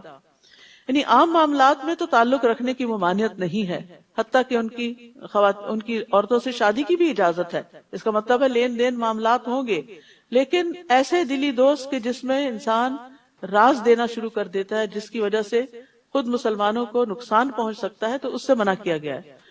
پھر آپ دیکھیں گے ان لوگوں کو جن کے دلوں میں بیماری ہے وہ ان میں دوڑ دھوپ کرتے ہیں، یعنی مدینہ میں جو منافقین تھے وہ مسلمانوں سے زیادہ اہل کتاب کے قریب تھے، وہ کہتے ہیں ہم ڈرتے ہیں کہ ہمیں کوئی گردش نہ پہنچے، اس لیے ہم ان سے بنا کے رکھتے ہیں، تو اس لیے دوستی کی ہوئی ہے۔ تو امید ہے کہ اللہ جلد ہی فتح لے آئے یا اپنی طرف سے کوئی حکم، تو وہ اس پر جو انہوں نے اپنے دلوں میں چھپایا نادم ہو جائیں۔ اور وہ لوگ جو ایمان لائے کہتے ہیں کیا یہی ہے وہ لوگ جنہوں نے اللہ کے نام کی اپنی پکی قسمیں کھائیں کہ بے شک وہ ضرور تمہارے ساتھ ہیں، ان کے اعمال ضائع ہو گئے تو وہ خسارہ پانے والے ہو گئے۔ یا ایھا الذین آمنوا من یرتد منکم عن دینہ فسوف یأتی اللہ بقوم یحبهم ویحبونہ۔ اے لوگو جو ایمان لائے ہو، تم میں سے جو کوئی اپنے دین سے پھر جائے گا، یعنی محمد صلی اللہ علیہ وسلم کا ساتھ چھوڑ جائے گا، تو ان قریب اللہ ان کی جگہ ایسے لوگ لے آئے گا جن سے وہ محبت کرے گا جو اس سے محبت کریں گے، یعنی اللہ تعالیٰ ان سے محبت کرے گا اور وہ اللہ تعالیٰ سے محبت کریں گے۔ وہ مومنوں پر بہت نرم ہوں گے، کافروں پر سخت، اور اللہ کے راستے میں جہاد کریں گے، کسی ملامت کرنے والے کی ملامت سے نہیں ڈریں گے۔ یہ اللہ کا فضل ہے، وہ جسے چاہتا ہے عطا کرتا ہے، اور اللہ وسعت والا خوب علم والا ہے۔ تو یاد رکھیے کہ جو لوگ اللہ کے دین کے ساتھ مخلص نہ ہوں، خالص نہ ہوں، تو وہ دین کو فائدہ دینے کے بجائے، خواہ وہ کتنی کثرت میں ہو، تعداد میں ہو، بھیڑ ہو، لیکن وہ فائدہ دینے کی بجائے بعض اوقات الٹا نقصان دیتے ہیں. تو اللہ کو ایسے لوگ چاہیے کہ جو اللہ سے محبت کرتے ہیں، جو اہل ایمان کے خیر خواہ ہوں، جو دھوکہ باز نہ ہوں. تو اگر کوئی سمجھتا ہے کہ میری وجہ سے اگر میں نہیں اس ٹیم میں یا صف میں شامل ہوا تو یہ آگے نہیں بڑھ سکتے، تو اس کے خام خیالی ہے. بعض اوقات ایک ایسا شخص جو سنسیئر نہیں ہوتا وہ نکلتا ہے تو اللہ تعالیٰ اس کے بدلے میں اس سے بھی زیادہ بہتر انسان لے آتا ہے. یہ اللہ کا وعدہ ہے. شرط یہ ہے کہ آپ جو کام کر رہے ہیں وہ پوری سنسیئرٹی کے ساتھ کریں. اور اللہ کی محبت کی علامت کیا ہوتی ہے؟ رسول اللہ صلی اللہ علیہ وسلم نے فرمایا، بے شک اللہ اسے بھی مال دیتا ہے جس سے وہ محبت کرتا ہے، اور اسے بھی دیتا ہے جس سے محبت نہیں کرتا، لیکن ایمان صرف اس کو دیتا ہے جس سے وہ محبت کرتا ہے.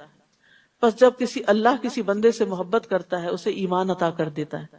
تو اس لیے دنیا کا مال کرائیٹیریا نہیں ہے اللہ کی محبت کا، کہ کسی کو پہلے سے زیادہ مل گیا تو اللہ تعالیٰ اس سے بڑا راضی ہے. ہو سکتا راضی ہو سکتا نہ بھی ہو، لیکن جو نیکیوں میں آگے بڑھ گیا، جس کو نیکیوں میں آگے جانے کی توفیق مل گئی، وہ دراصل اللہ کا محبوب ہے. اللہ کی محبت کی علامت کیا ہے؟ کہ انسان کو خیر اور بھلائی کے کاموں کا شوق لگ جائے اور اس میں دوڑ پڑے. انما ولیکم اللہ ورسولہ والذین آمنوا الذین یقیمون الصلاۃ ویؤتون الزکاۃ وہم راکعون.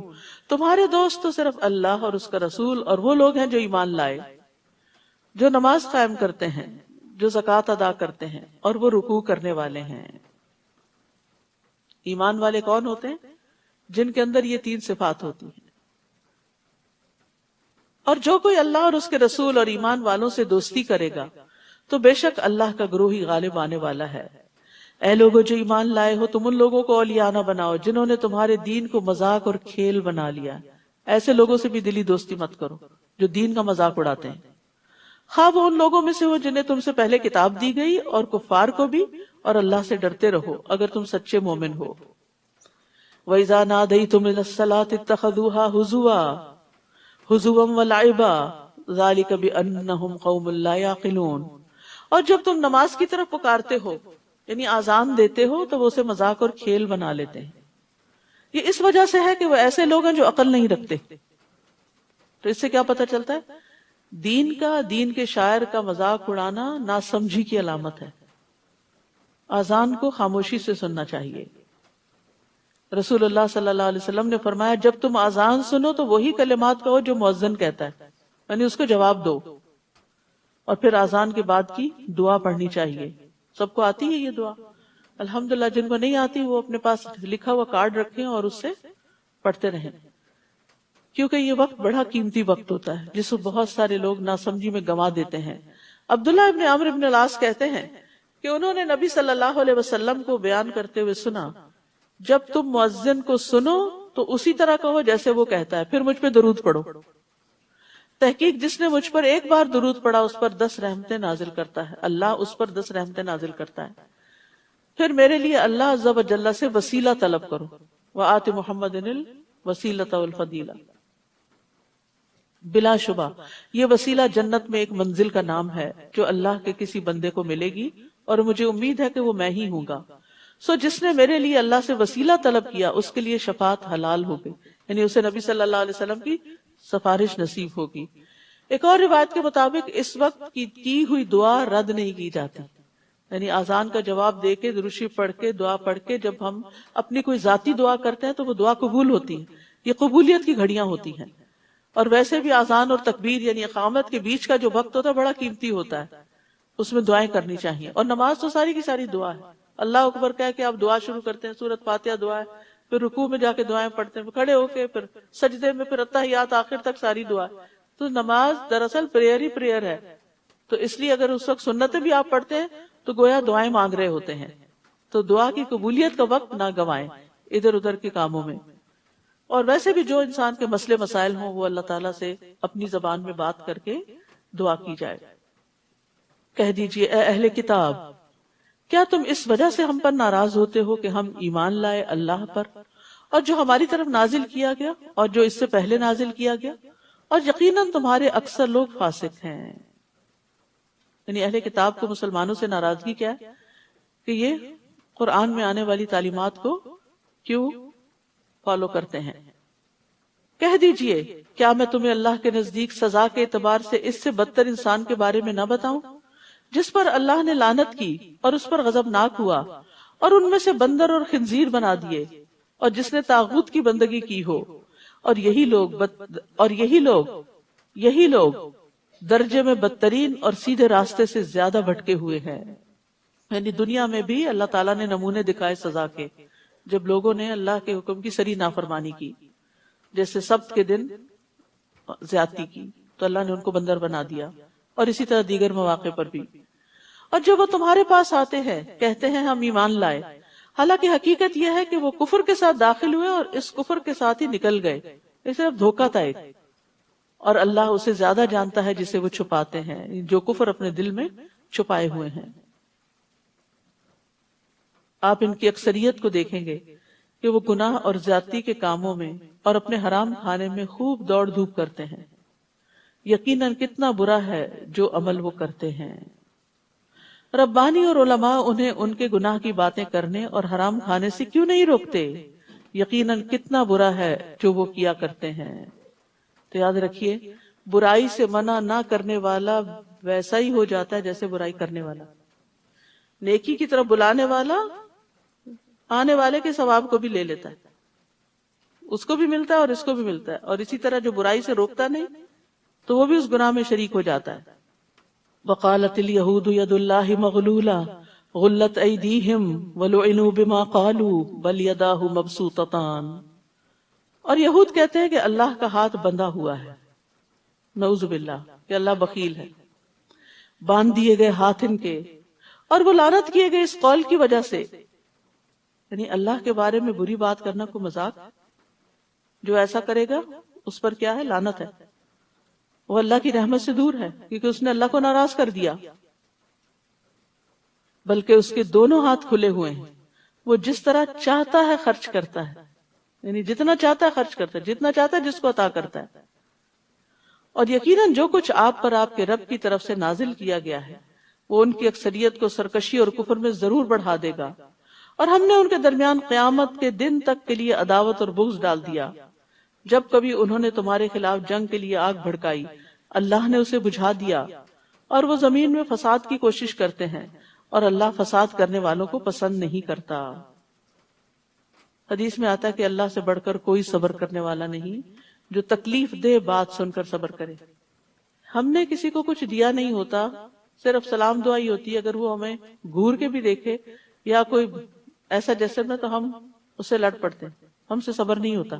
اللہ رب العزت جس نے تمام انسانوں کو وہ سب کچھ دیا جو ان کے پاس ہے، وما بکم من نعمت فمن اللہ، اس کے باوجود وہ اللہ کے بارے میں نعوذ باللہ غلط باتیں کرتے ہیں. تو اللہ سبحانہ وتعالی پھر بھی صبر کرتے ہیں، ان کو فوری سزا نہیں دیتے. ادھر کسی نے مذاق اڑایا دین کا یا اللہ سبحانہ وتعالی کا یا کسی رسول کا تو اللہ تعالیٰ اس کی زبان میں ہی پکڑ لے. نہیں، ایسا نہیں ہوتا. تکلیف دے رسول اللہ صلی اللہ علیہ وسلم نے فرمایا، تکلیف دے بات سن کر اللہ سے زیادہ صبر کرنے والا کوئی نہیں. لوگ اس کا بیٹا ہونے کا دعویٰ کرتے ہیں اور اس کا ہمسر بنا دیتے ہیں، پھر بھی وہ انہیں عافیت دیتا ہے، ان کی حفاظت کرتا ہے، ان کو رزق دیتا ہے اور انہیں کئی نعمتیں عطا کرتا ہے. اللہ اکبر، یہ ہے اللہ کا حوصلہ. اور اگر نافرمانیوں کی بجائے یہ لوگ اطاعت کرتے، وَلَوْ أَنَّ أَهْلَ الْكِتَابِ آمَنُوا وَاتَّقَوْا لَكَفَّرْنَا عَنْهُمْ سَيِّئَاتِهِمْ وَلَأَدْخَلْنَاهُمْ جَنَّاتِ النَّعِيمِ. اور اگر بے شک اہل کتاب ایمان لاتے اور تقوی اختیار کرتے تو ہم ضرور ان سے ان کی برائیاں دور کر دیتے اور ہم ضرور انہیں نعمتوں والے باغات میں داخل کرتے، دنیا میں بھی نعمتیں عطا کرتے. دنیا میں سب سے بڑی نعمت والا باغ انسان کا اپنا دل ہے، جس میں قرار ہو، اطمینان ہو، سکون ہو. اور یہ قرار آ نہیں سکتا جب تک انسان 100% اللہ کی عبادت یا اطاعت میں اپنے آپ کو نہ لگائے، اللہ کی طرف جب تک رخ نہ کرے، اللہ سے نہ مانگے. تو اگر یہ کتنا بڑا وعدہ ہے کہ اگر اہل کتاب ایمان لاتے اور تقوی کرتے، اللہ سے ڈرتے، تو ضرور ان سے ان کی برائیاں، ان کی تکلیفیں دور کر دیتے تو یہ مسائل کے حل کا نسخہ ہے، تکلیفوں کو دور کرنے کا ذریعہ ہے، ایمان بڑھانا اور تقوی اختیار کرنا۔ اور اگر وہ تورات قائم کرتے اور انجیل قائم کرتے اور جو کچھ ان کے رب کی طرف سے ان کی طرف نازل کیا گیا ہے، تو یقیناً وہ اپنے اوپر سے کھاتے اور اپنے پاؤں کے نیچے سے بھی، آسمان بھی دھن برساتا، رزق برساتا، اور زمین بھی اگلتی۔ ان میں سے ایک گروہ میں آنا رو ہے، اور ان میں سے زیادہ تر لوگ برا ہے وہ جو عمل کرتے ہیں۔ تو اس سے کیا پتہ چلتا ہے کہ اگر انسان اللہ کی کتاب کے مطابق زندگی بسر کرتا ہے تو دنیا کی نعمتیں بھی حاصل ہوتی ہیں۔ تو قائم کرنے کا مطلب کیا ہے؟ علم اور عمل کے ساتھ معاملہ کرنا اس کے ساتھ۔ ابن عباس کہتے ہیں کہ اوپر سے برستے کا مطلب بارش اور نباتات، اوپر سے بارش اور نیچے سے نباتات۔ ایک قول یہ بھی ہے کہ ہم ان کا رزق اتنا وسیع کر دیتے کہ وہ مسلسل کھاتے رہتے، ان کو کمی نہ آتی۔ اور یہ اللہ کا وعدہ ہے، وَمَن يَتَّقِ اللَّهَ يَجْعَل لَّهُ مَخْرَجًا وَيَرْزُقْهُ مِنْ حَيْثُ لَا يَحْتَسِبُ۔ جو اللہ سے ڈرے گا، اللہ اس کے لیے اور مشکل سے نکلنے کا راستہ بنا دے گا، اور اسے وہاں سے رزق دے گا جہاں سے وہ سوچ بھی نہیں سکتا۔ تو علم کی وجہ سے بھی رزق ملتا ہے۔ انس بن مالک رضی اللہ عنہ کہتے ہیں کہ نبی صلی اللہ علیہ وسلم کے زمانے میں 2 بھائی تھے، جن میں سے ایک تو نبی صلی اللہ علیہ وسلم کی خدمت میں آتا تھا اور دوسرا بھائی کماتا تھا۔ چنانچہ کمانے والے بھائی نے اپنے بھائی کے بارے میں نبی صلی اللہ علیہ وسلم سے شکایت کی کہ یہ کچھ کام نہیں کرتا، یہ آپ ہی کے پاس بیٹھا رہتا ہے۔ آپ نے فرمایا شاید کہ تم اس کی وجہ سے ہی رزق دیے جاتے ہو، تمہیں جو اللہ نے وسعت دی ہوئی ہے وہ اس کام میں لگنے کی وجہ سے دی۔ اور قرآن تو ویسے ہی بابرکت کتاب ہے، کتاب انزلناہ الیک مبارک۔ بعض مفسرین کہا کرتے تھے ہم قرآن پڑھنے میں مشغول ہوئے تو ہمیں دنیا میں برکات اور بھلائیوں نے ڈھانپ لیا، کیونکہ یہ بھلائیاں صرف آخرت کے لیے نہیں، دنیا کے لیے بھی ہیں۔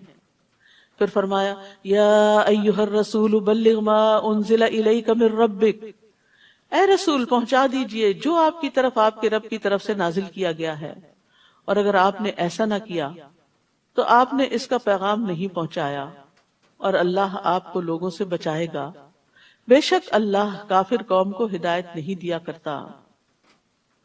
یاد رکھیے جو کچھ رسول کی طرف آیا ہے، ما انزل الیک من ربک، وہ وحی کی روشنی میں آیا، وہ وحی ہے۔ وہ اپنی طرف سے باتیں نہیں کرتے تھے اور اپنے دل کی خواہشات پر مبنی تعلیمات نہیں دیتے تھے۔ تو اسی لیے حدیث پر ایمان لانا، جو صحیح احادیث ہیں، وہ بھی ضروری ہے۔ حسان بن عطیہ کہتے ہیں کہ جبریل علیہ السلام نبی صلی اللہ علیہ وسلم کے پاس سنت لے کر اترتے تھے، یعنی قرآن کے علاوہ سنت بھی اترتی تھی۔ جس طرح آپ کو قرآن سکھاتے اسی طرح سنت کی تعلیم بھی دیتے۔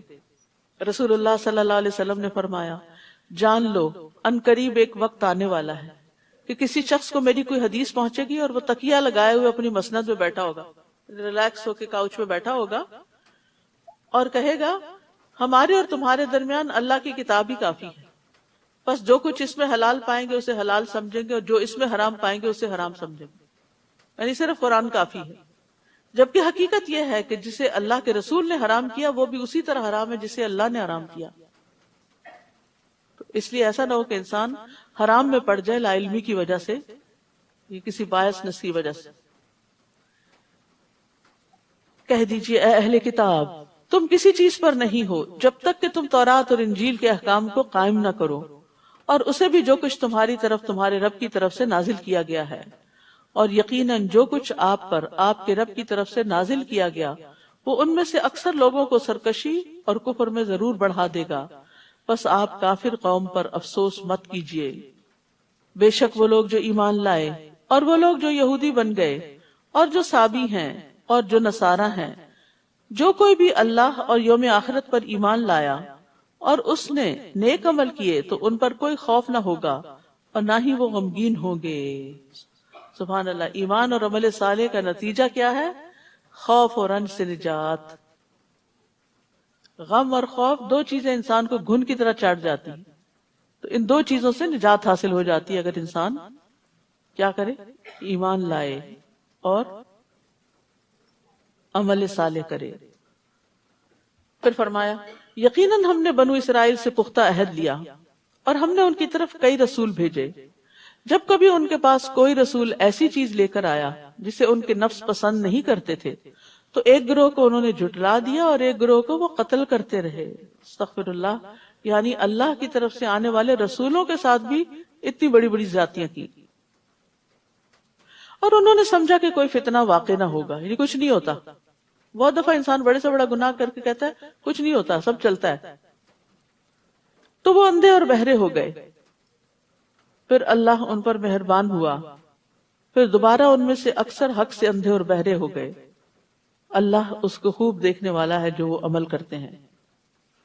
یعنی معافی مانگ لی، تھوڑا سا سیدھے رستے پہ، پھر دوبارہ اسی ڈگر پہ چل پڑے. لقد كفر الذين قالوا ان الله هو المسيح ابن مريم وقال المسيح يا بني اسرائيل اعبدوا الله ربي وربكم. بلا شبہ یقیناً ان لوگوں نے کفر کیا جنہوں نے کہا کہ بے شک اللہ ہی مسیح ابن مریم ہے. اور مسیح نے کہا اے بنو اسرائیل اللہ کی عبادت کرو جو میرا اور تمہارا رب ہے. یعنی انہوں نے اپنے آپ کو الہ نہیں کہا بلکہ خود عبادت کی اور لوگوں کو بھی اللہ کی عبادت کی طرف بلایا. بے شک جو اللہ کے ساتھ شریک ٹھہرائے گا تو یقیناً اللہ نے اس پر جنت حرام کر دی اور اس کا ٹھکانہ آگ ہے اور ظالموں کے لیے کوئی مددگار نہ ہوگا. تو اس لیے مسیح ابن مریم کو اللہ کا بندہ اور اس کا رسول ماننا چاہیے. لقد كفر الذين قالوا ان الله ثالث ثلاثة وما من اله الا واحد وان لم ينتهوا عما يقولون ليمسن الذين كفروا منهم عذاب اليم. بلا شبہ یقیناً ان لوگوں نے کفر کیا جنہوں نے کہا کہ بے شک اللہ تین کا تیسرا ہے، حالانکہ نہیں کوئی الہ برحق مگر ایک ہی الہ. اگر وہ اس سے باز نہ آئے جو وہ کہتے ہیں تو ان میں سے جن لوگوں نے کفر کیا ضرور انہیں دردناک عذاب پہنچے گا. یہاں پر سخت تردید کی گئی ہے ان غلط عقائد کی. افلا یتوبون الی اللہ ویستغفرونہ واللہ غفور الرحیم. کیا پھر وہ اللہ کے حضور توبہ نہیں کرتے اور اس سے بخشش نہیں مانگتے؟ اور اللہ بہت بخشنے والا نہایت رحم کرنے والا ہے. یاد رکھیے استغفار قبول ہوتی ہے غلطیوں پر ندامت کے ساتھ کہ اللہ میں نے جو غلط کیا میں شرمندہ ہوں، تو میری اصلاح کر دے اور آئندہ کے لیے اپنے رستے پہ چلتا رکھ. رسول اللہ صلی اللہ علیہ وسلم نے حضرت عائشہ سے فرمایا کہ اے عائشہ اگر تم گناہ کے قریب ہوئی ہو تو اللہ سے استغفار کرو، کیونکہ ندامت اور استغفار ہی گناہ سے توبہ ہے. رسول اللہ صلی اللہ علیہ وسلم نے فرمایا جس نے بقیہ زندگی میں اچھائیاں کی اس کے پچھلے سارے گناہ معاف کر دیے جائیں گے، اور جو بقیہ زندگی میں بھی برائیاں کرتا رہا اس سے گزشتہ اور آئندہ دونوں زندگیوں میں ہونے والے گناہوں کی باز پرس کی جائے گی. تو اس لیے غلطی کتنی بھی بڑی ہو، کوئی شرک ہو، کفر ہو، نفاق ہو، توبہ کا دروازہ کھلا ہے جب تک کہ سانس حلق میں نہ اٹک جائے. اس لیے توبہ کرتے رہنا چاہیے. مل مسیح ابن مریم الا رسول. نہیں ہے مسیح ابن مریم مگر ایک رسول. در حقیقت اس سے قبل کئی رسول گزر چکے اور اس کی ماں بہت سچی خاتون تھی. وہ دونوں کھانا کھایا کرتے تھے. دیکھیے ہم کس طرح ان کے لیے آیات واضح کرتے ہیں، پھر دیکھیے وہ کہاں سے پھیرے جاتے ہیں. یعنی اللہ سبحانہ تعالیٰ نے دلائل دے کے بات سمجھا دی ہے لیکن پھر بھی ان کی عقل میں نہیں آتی. یہاں پر ایک عورت کی خاص خوبی کا ذکر کیا گیا اور وہ کون سی ہے؟ صدیقہ. بہت زیادہ سچ بولنے والی، سچائی کی تلاش میں رہنے والی، سچائی سے محبت کرنے والی. ایک قول یہ بھی ہے کہ انہیں صدیقہ اس لیے کہا جاتا ہے کیونکہ وہ اللہ کی آیات کی تصدیق کرتی تھی. کیونکہ قرآن مجید میں اللہ تعالیٰ نے ان کا وصف بیان کیا، وَصَدَّقَتْ بِكَلِمَاتِ رَبِّهَا. اس نے اپنے رب کی باتوں کی تصدیق کی تھی. نبی صلی اللہ علیہ وسلم نے فرمایا مردوں میں بہت سے کامل ہوئے ہیں، عورتوں میں کوئی کمال کو نہ پہنچی سوائے مریم بنت عمران کے اور فرعون کی بیوی آسیہ کے. یعنی یہ ایسی خواتین ہیں جنہیں دین کی سمجھ آ گئی تھی. میں سوچتی ہوں کہ حضرت آسیہ کی جو دعا ہے رب ابن لی عندک بیتا فی الجنہ، یہ انہیں کیسے سوجی؟ وہ دنیا میں فرعون کے محل میں رہتی تھی لیکن اس نے ایمان کی خاطر اس کی بھی پرواہ نہیں کی اور یہی چیز اللہ تعالیٰ کو اس کی پسند آ گئی اور اس کو ہدایت دی. اور ہمیں بھی اللہ سے اچھی اچھی دعائیں کرنی چاہیے اور خیر اور بھلائی کے رستوں کی دعا کرنی چاہیے. اسی لیے سب سے نفع مند دعا کون سی ہے؟ ایاک نعبد و ایاک نستعین اہدنا الصراط المستقیم. کہہ دیجئے کیا تم اللہ کو چھوڑ کر اس کی عبادت کرتے ہو جو تمہارے لیے کسی نفع و نقصان کا مالک نہیں، اور وہ اللہ ہی ہے جو خوب سننے والا خوب جاننے والا ہے، لہذا اس کو پکارو. کہہ دیجئے اہل کتاب اپنے دین میں ناحق غلو نہ کرو، اور نہ تم ایسے لوگوں کی خواہشات کی پیروی کرو جو یقیناً اس سے پہلے گمراہ ہوئے اور انہوں نے کثیر تعداد کو گمراہ کیا اور سیدھے راستے سے وہ بھٹک گئے. بنو اسرائیل میں سے جن لوگوں نے کفر کیا وہ داؤد اور عیسیٰ ابن مریم کی زبان پر لعنت کیے گئے. ان کے پیغمبروں نے ان پہ لعنت بھیجی. کیوں؟ یہ اس وجہ سے کہ انہوں نے نافرمانی کی اور وہ حد سے بڑھ جاتے تھے، ایکسٹریمسٹ تھے. وہ ایک دوسرے کو اس برائی سے نہیں روکتے تھے جس کا وہ ارتکاب کرتے، یقیناً کتنا برا ہے جو وہ کرتے تھے. تو آپ دیکھیے کہ لعنت کے اسباب کیا ہیں. لعنت کے اسباب میں پیغمبروں کی نافرمانی، حد سے بڑھنا اور برائی سے نہ روکنا. برائی سے نہ روکنا. یہاں برائی سے نہ روکنے والا اہل کتاب کے مشابہ قرار پایا ہے. بعض لوگ کہتے ہیں ہم خود برے کام کرتے ہیں، ہم کیسے منع کریں. تو کچھ لوگوں کا تجربہ یہ ہے کہ جب انہوں نے متعدد بار تو وہ چیز کی، کوئی پڑھنے والی کتاب تھی پڑھی یا کوئی کمٹمنٹ نبھائی، تو پھر اس کے بعد کیا ہوا؟ استقامت ملی. یس. تو منکر کو روکنا، جس طرح نیکی کا حکم دینا فرض ہے، اس طرح منکر سے بھی روکنا چاہیے. اور منکر سے روکنے کی فضیلت کیا ہے؟ عبد الرحمن بن حضرمی بیان کرتے ہیں کہ مجھے اس نے خبر دی جس نے نبی صلی اللہ علیہ وسلم کو یہ فرماتے ہوئے سنا کہ میری امت میں ایسے لوگ بھی آئیں گے جنہیں پہلوں کی طرح ثواب ملے گا، اولین کی طرح. ان کی امتیازی صفت یہ ہوگی کہ وہ برائی کا انکار کریں گے. آپ دیکھیے کہ معاشرے میں طرح طرح کی برائیاں پھیلی ہوئی ہیں. کچھ تو ہماری پہنچ میں ہے کہ ہمارے اپنے ہی ہوتے ہیں، قریبی جو غلط کام کر رہے ہوتے ہیں، تو ان کو پیار سے روکنا چاہیے، ان کے ساتھ بات چیت کرنی چاہیے. بعض اوقات ہسبینڈ کسی غلط کام میں مبتلا ہو جاتے ہیں، کوئی حرام کمانے لگتے ہیں یا کوئی رشوت لینے لگتے ہیں یا اور اس طرح کا کوئی غلط کام کرنے لگتے ہیں. کبھی آپ کے نوٹس میں آتا، کبھی نہیں آتا. تو ان کے ساتھ بھی پیار سے، محبت سے کچھ نہ کچھ ان کو آخرت کی فکر دلا کے، اللہ کی محبت کی بات کر کے، حلال کی جو نسلوں پر اچھے اثرات ہیں اس کی بات کر کے ان کو غلط چیزوں سے روکنا چاہیے، تاکہ کم از کم آپ بری ذمہ ہو.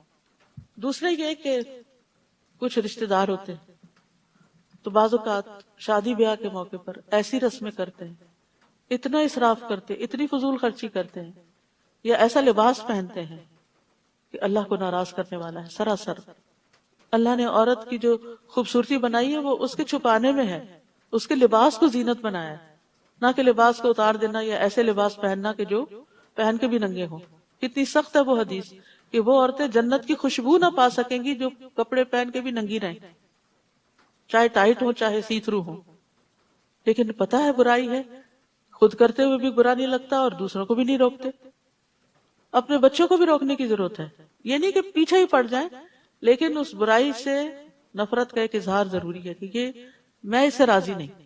ہو سکتا ہے کسی دن اللہ ان کو بھی توفیق دے کہ وہ اس سے بچ جائیں. آپ ان کی اکثریت کو دیکھتے ہیں کہ وہ ان لوگوں کو اولیاء دلی دوست بناتے ہیں جنہوں نے کفر کیا. یقیناً کتنا برا ہے جو انہوں نے اپنی جانوں کے لیے آگے بھیجا کہ اللہ ان پہ ناراض ہوا اور وہ عذاب میں ہمیشہ رہنے والے ہیں. اگر وہ اللہ پر اور نبی پر اور اس پر ایمان لاتے جو اس کی طرف نازل کیا گیا تو وہ انہیں اولیاء نہ بناتے، مگر ان میں سے اکثر نافرمان ہیں. لَتَجِدَنَّ أَشَدَّ النَّاسِ عَدَاوَةً لِلَّذِينَ آمَنُوا الْيَهُودَ، یقیناً آپ ضرور لوگوں میں سے ایمان والوں کی دشمنی میں سب سے زیادہ سخت یہود کو پائیں گے، اور ان لوگوں کو جنہوں نے شرک کیا. اور آپ ضرور ان میں ایمان والوں کے لیے محبت میں سب سے زیادہ قریب ان لوگوں کو پائیں گے جنہوں نے کہا کہ بے شک ہم نصارہ ہیں. یہ اس لیے کہ ان میں علماء ہیں اور راہب ہیں اور کیونکہ وہ تکبر نہیں کرتے. تو جو تکبر نہیں کرتا وہ کسی کے ساتھ بھی بنا کے رکھ سکتا ہے. تو اللہ سبحانہ وتعالی ہمارے اندر بھی ہمیں بھی علم عطا کرے، زہد عطا کرے اور ہمیں تکبر سے بچائے اور انسانیت کی خیر خواہی کے کاموں کے لیے چن لے۔ وآخر دعوانا ان الحمد للہ رب العالمین۔ سبحانک اللہم و بحمدک، اشہد ان لا الہ الا انت، استغفرک و اتوب الیک۔ السلام علیکم ورحمۃ اللہ وبرکاتہ۔